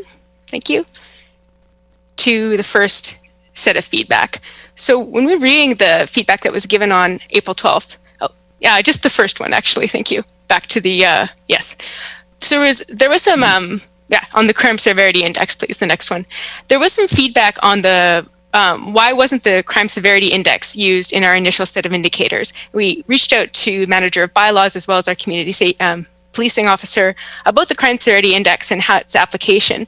And something that came back was that, well, it's a very useful tool in terms of determining what kind of resources the police use. It actually isn't necessarily the best tool for community to use for safety, because a single thing is based on a numeric value for each act of crime. So, for example, one murder has a certain number of points associated, so someone might murder their spouse and spike the crime severity index, but it doesn't reflect on the overall safety of a neighborhood or a community.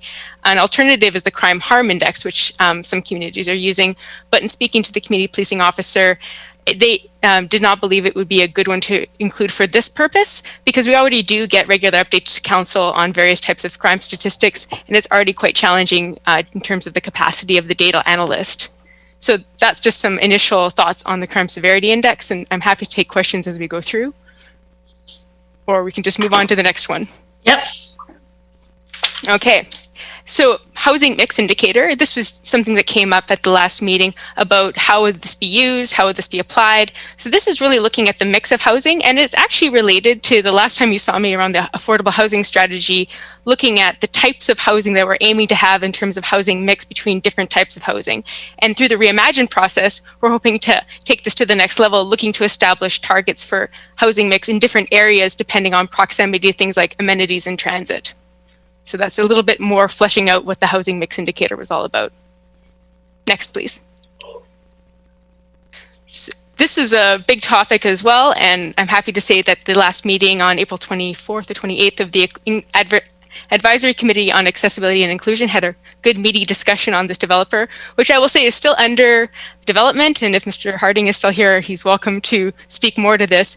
But I know that because this is a new indicator and it's not one we have baseline data for, that there's many different aspects that are being considered by PRC. But I did just want to emphasize that it's more around diversity and inclusion of programs and spaces as opposed to the population itself. So it's not looking at population diversity per se, it's more diversity and inclusion around the way the city does business and does things. Next slide, please. I know Mr. Rose is in the meeting as well, so happy to divert any questions to him on this one. But the trapping injury rate, I think there was 1 or 2 questions on what this was and why we're using it.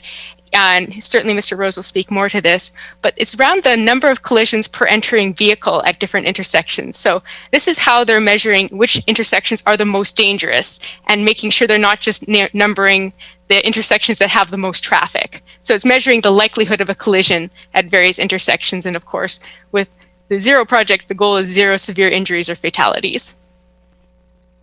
Next slide, please.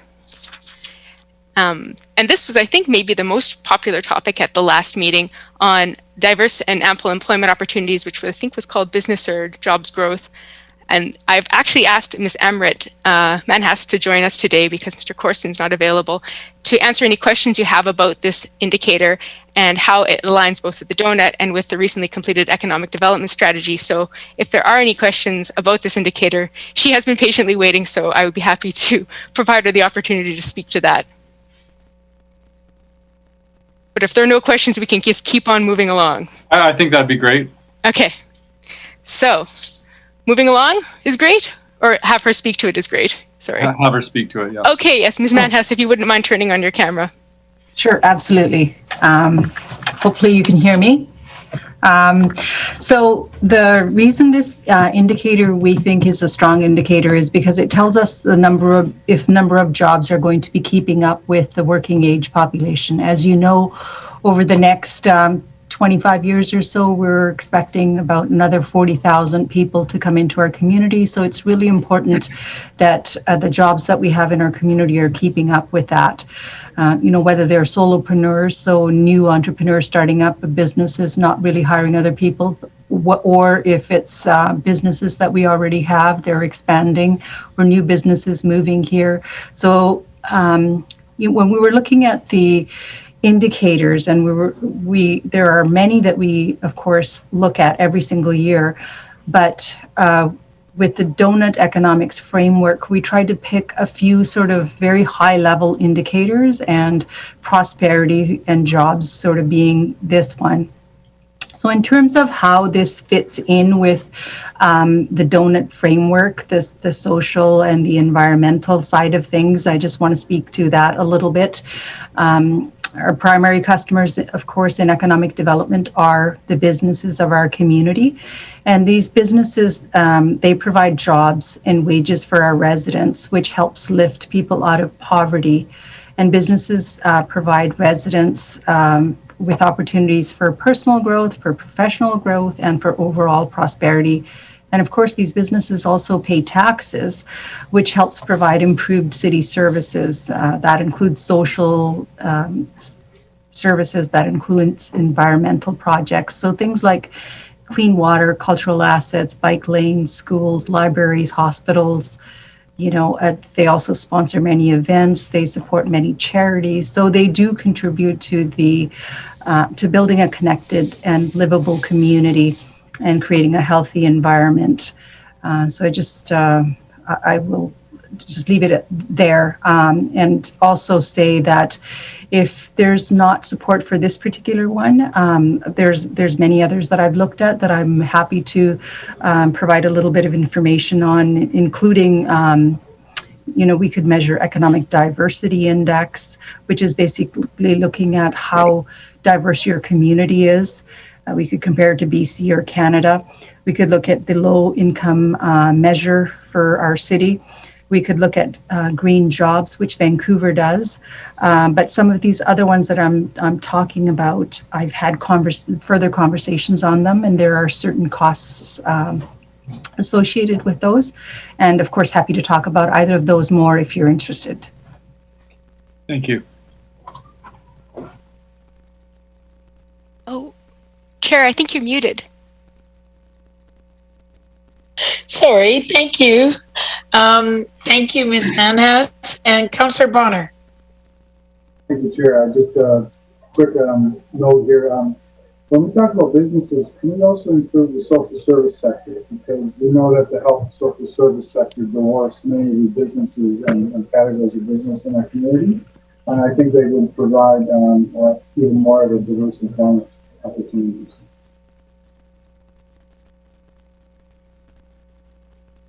Yes, Ms. Manhas. I'm sorry, I could barely hear that. Could you repeat that, Councillor Bonner? I'll talk a little louder. I was just wondering, when we talk about businesses, can we include the social service sector? Because we know that they make up a very large sector of our employment here in this town, and their size dwarfs many of the smaller types of businesses other than retail. Thank you. Were you able to catch that? Yeah, Councillor Bonner, you've been having some audio, like you've been quiet or crackly a little bit throughout the meeting, but I believe your question was, is Ms. Manhas looking at and including the social services sector because they're a large part of the employment in the city, or they employ a large portion of the city? Yes. So that was his question, Ms. Manhas. Yes, absolutely. We're looking at all of the sectors. Anything further, Councillor Bonner? Thank you. Hand down. I don't see anybody else, so we can probably move on. Wonderful. Thank you, Ms. Manhas. Next slide, please.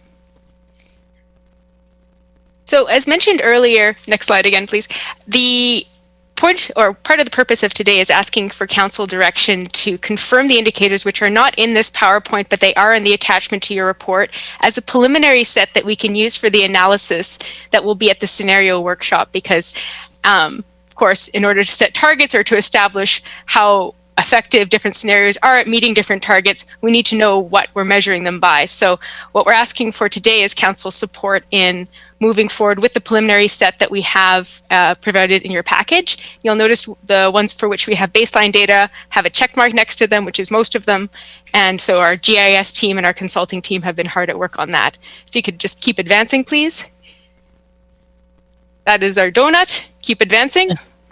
And we're either going to be going for the workshop on the May 20th or 31st, but either way, what we're looking at is a council discussion, dialogue, debate. It won't be a decision-making process in that you won't be finalizing any decisions on which scenario to go for, but really an opportunity for council as the steering committee to really dig your, to get into the meat of the scenarios, ask hard questions, and provide some feedback, and which will be very useful for us prior to going forward to the public with phase 2 engagement. Next slide, please.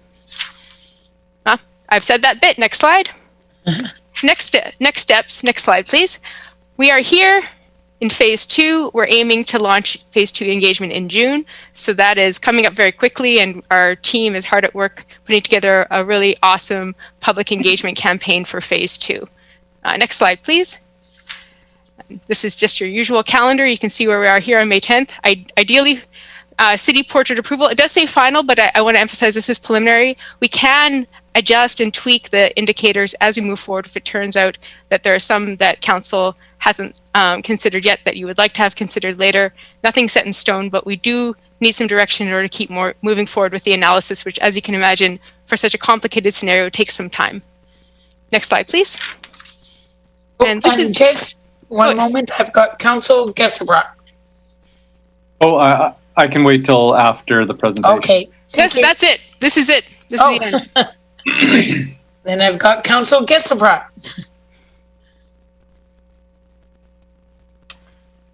Thank you, Chair. I've got a few general comments, and then there's some specifics on specific indicators.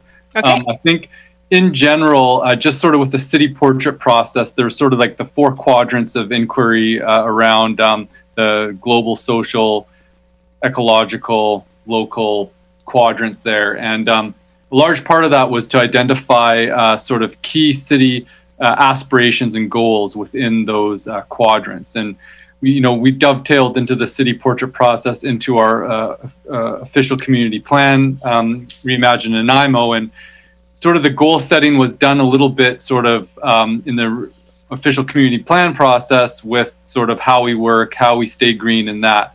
I kind of feel that we haven't really spent enough time sort of articulating a bit clearer what our goals are. The goals have sort of been lightly summarized, sort of support well-being for all, build a more sustainable community, and also in a bit other language in other documents. But the amount of focus on them to really be able to like spell out a goal and then, you know, maybe clarify in a bit more specific objectives that you can then tag certain aspirational objectives and goals to it that can be linked to the targets and indicators.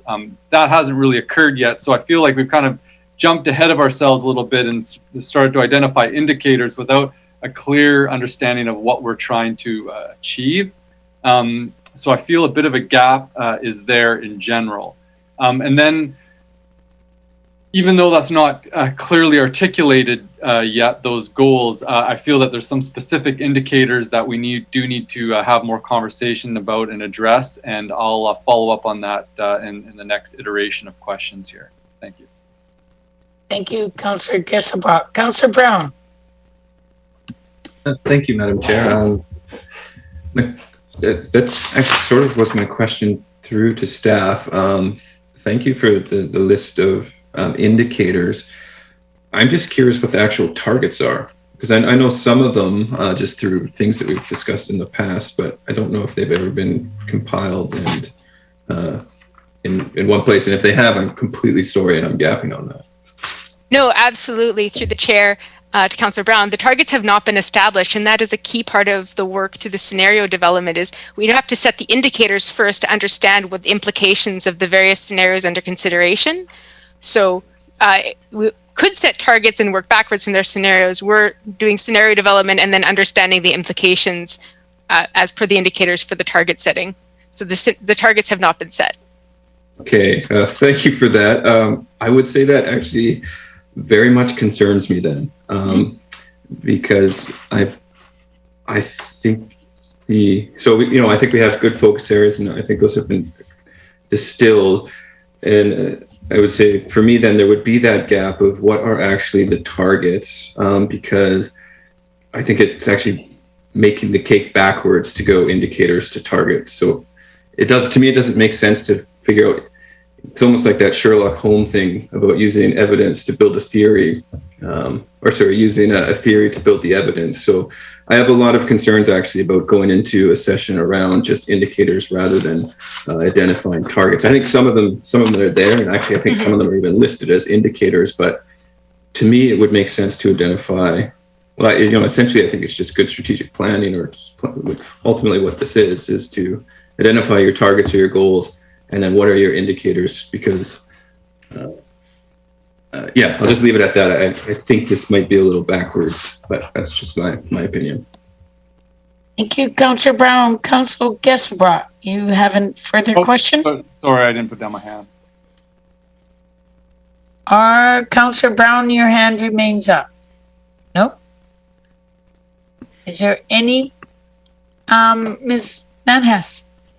If I can have a moment just to answer that question. I think that we have set targets for some of them, not all of them.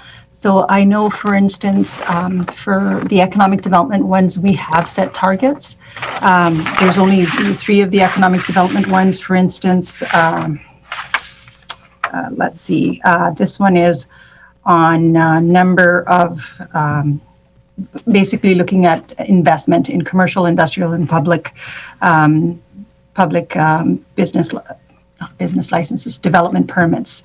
So basically looking at investment into commercial, public, and industrial permits each year, seeing how that's growing over time. So we're basically, our targets are mostly increase. We haven't exactly said exactly what percentage of increase, but we're basically looking to see that it increases. We could certainly make that, we could look at the working age population. If it's growing by, for instance, 0.5% every single year, we could say, we need our investment to grow by 0.5% or 0.25%.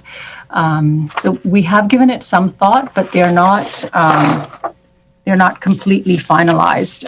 But for instance, when we're looking at the working age population, We have 63% of our population in 2020 is working age. And when we look at BC, that's about 67%. In Vancouver, it's 70%, in Kelowna, it's 64%. So we could say, we want to work up to having the same as BC's average, which would be 67%. So I think some thought has been given to those. Some work has been done, but I think a little bit more finalization is probably necessary.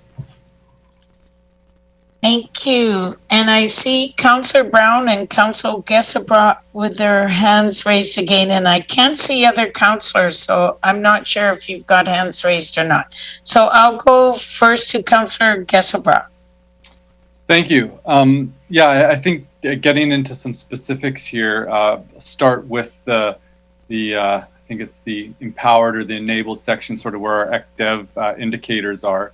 I think that's establishing what our targets and our goals are important on this one. And so, for example, around the working age population, I think that it's an important recognition that we may have an imbalanced demographic distribution here in Nanaimo, and that we do need to do some work to make it more balanced, which could be increasing the working age population. But I think the overall goal is to have a balanced demographic distribution for our community. And then from there, it'd be set the appropriate indicators to meet that goal, which I don't think it's captured with the working age population just in itself, because it's definitely something that we don't want to increase indefinitely. So having the endpoint articulated is important. The other one too is sort of investment in non-residential upgrades or building permits.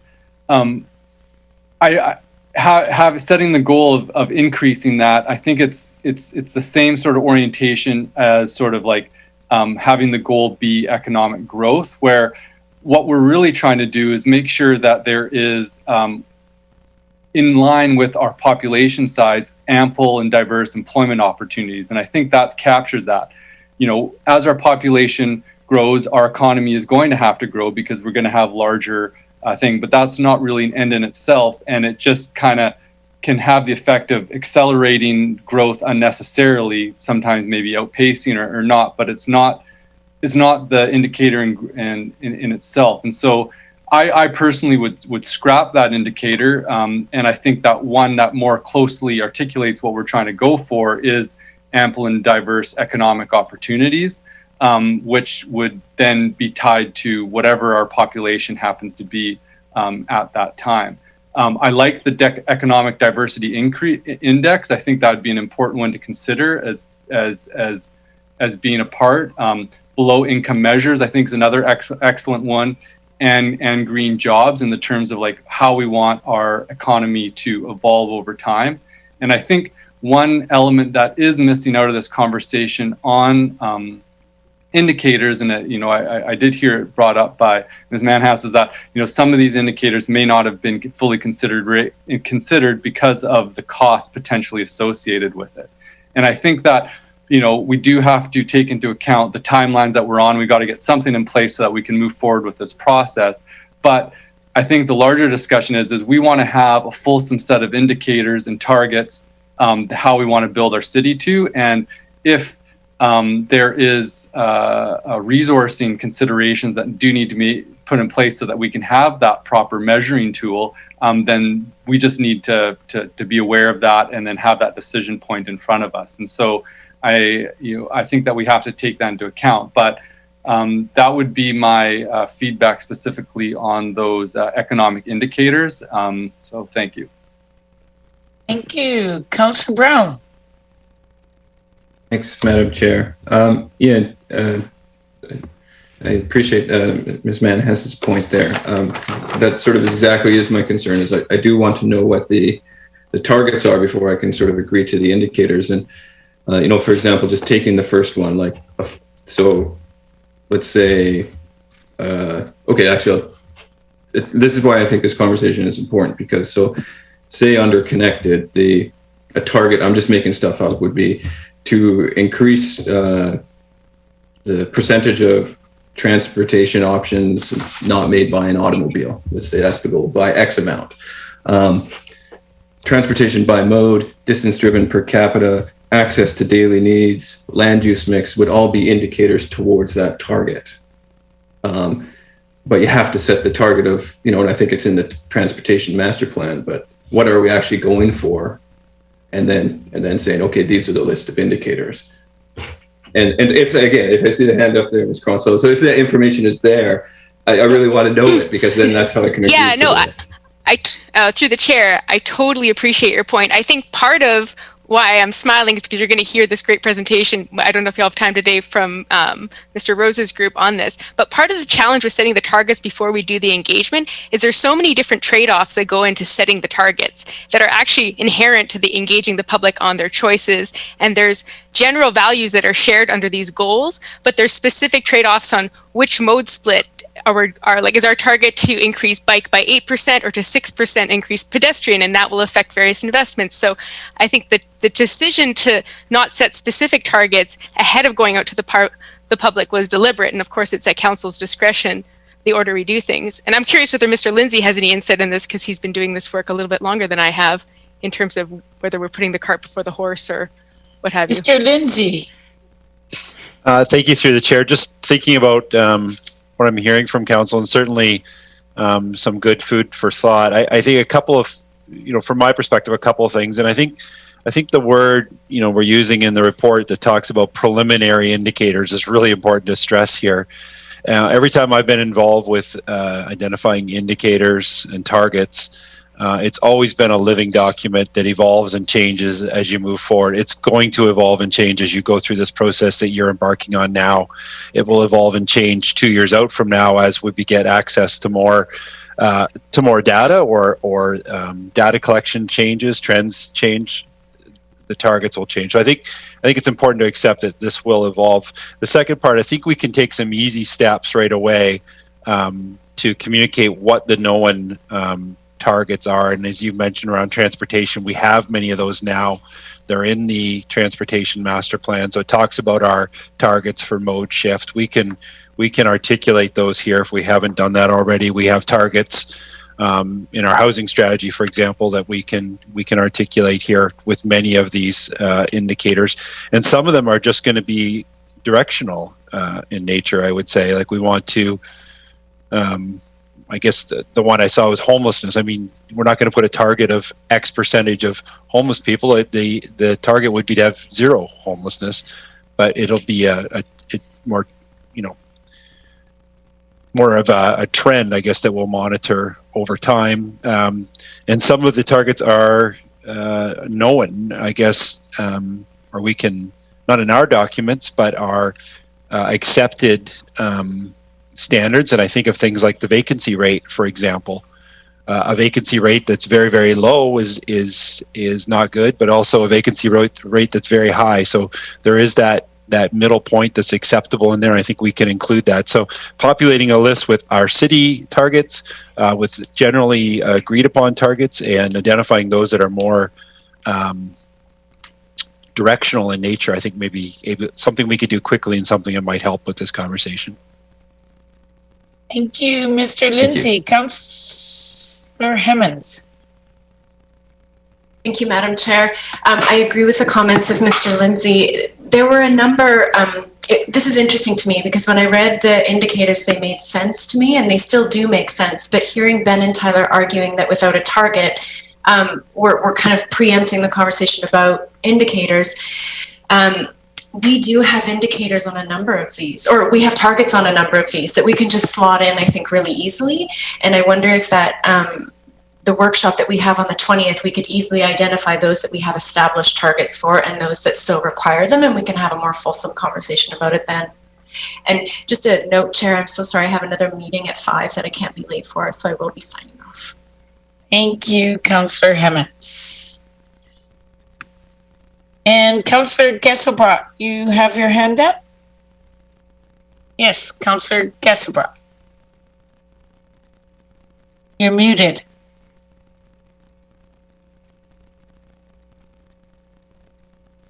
Thank you. Just on the ecological indicators, again, I think looking at the goal that was set or goals articulated in the public reimagine process, I would really appreciate if we could maybe as part of our scenario development review those 5 or 6 key goals within how we work, how we think, if they're playing a role in how we're going forward. But sort of with the ecological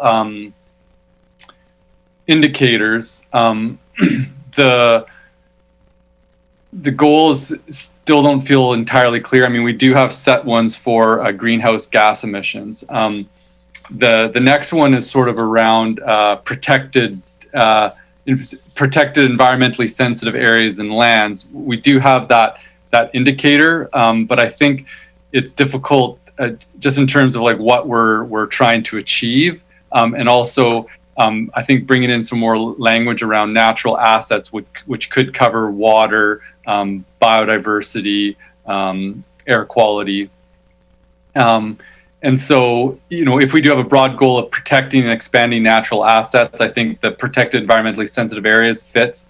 There are 2 indicators which I'm curious that did come up in the discussion when we did have the workshop that I haven't really seen identified, and just curious sort of, if they were considered and maybe why they're not a good fit, or if they weren't considered to have them considered. And those 2, which I'm hoping that could be garnered from GIS data or whatever, is % permeable surface and % forest cover. So my question to staff is, were those considered specifically, and just sort of what the discussion around them have been so far? Thank you, Councillor Gessapra. Ms. Cronso? Yes, and thank you for the question to the chair. And I will say that the Environment Committee is going to have a discussion on this on Wednesday, so hopefully you'll get answers from a more knowledgeable person than myself. I know that both of the indicators that you mentioned were considered and are something that we'll continue to look at. They didn't rise to the level of the top sort of 21 indicators, just because we were trying to keep it to that around 20 number. But certainly if you think that they should be elevated in importance, that's something that can be raised now or could be raised at the Environment Committee. It's just it was a matter of just prioritization. Okay, great. Yeah, I think in terms of looking at watershed health and quality, I think that permeable surface is a critical one that's very easily linked to land use planning. But I'll do my homework and discuss before, and then we can bring it up Wednesday's meeting. And same with the forest cover one as well. And that gives sufficient time for direction or discussion for this to be included with the scenario development if it's waited till Wednesday. Well, it is 3 minutes to 5 o'clock. So I think the part 2 mobility update for Reimagine Nanaimo will be pushed back to May 31st. And Ms. Gurry. I'm just here to support you in that decision. Okay. So having said that and seeing no further speakers, were you wanting to say something further, Councillor Gessapra? No? I do have a couple more comments if there is time, but if there's not time, then Make them quick. Okay. Just in terms of our economic growth indicators, and this is why my question about how the goals that were established in the Reimagine process are influencing indicator decisions. The goal, how it was previously worded, was creating quality, sustainable jobs that encourage economic growth. I think, given the whole theory on that the donut economics resides upon, I think that goal would be more appropriately stated: creating quality, sustainable jobs that encourage economic resiliency and improve quality of life. And then that would sort of adjust sort of like how we are measuring to that goal. So that's something I can forward onto staff, just the changing of that. But I think it's important as we go into the scenario development that it is an iterative process of the targets and indicators, but we do need to spend some time on distinguishing what our goals are, because they do influence what we choose as indicators. And if it's not clear what our goals are, then we are putting the cart before the horse, and there are some considerations that do need to be taken into account as staff have outlined their implications on what we set our targets to be. But we do need to be a bit clearer, I think, in our goals so that we know what we're shooting for and what we're trying to choose. So thank you. Thank you, Councillor Kissebrock. I see nobody else with their hands up. Do I have a motion for adjournment? So moved by Mayor Krogh. Is there a seconder, or we want to keep this up? Nobody's seconding. Oh, seconded Councillor Turley. All those in favor? Have a great evening, everybody. And I'm staying on for Matt at Tech. Are you still there, Matt?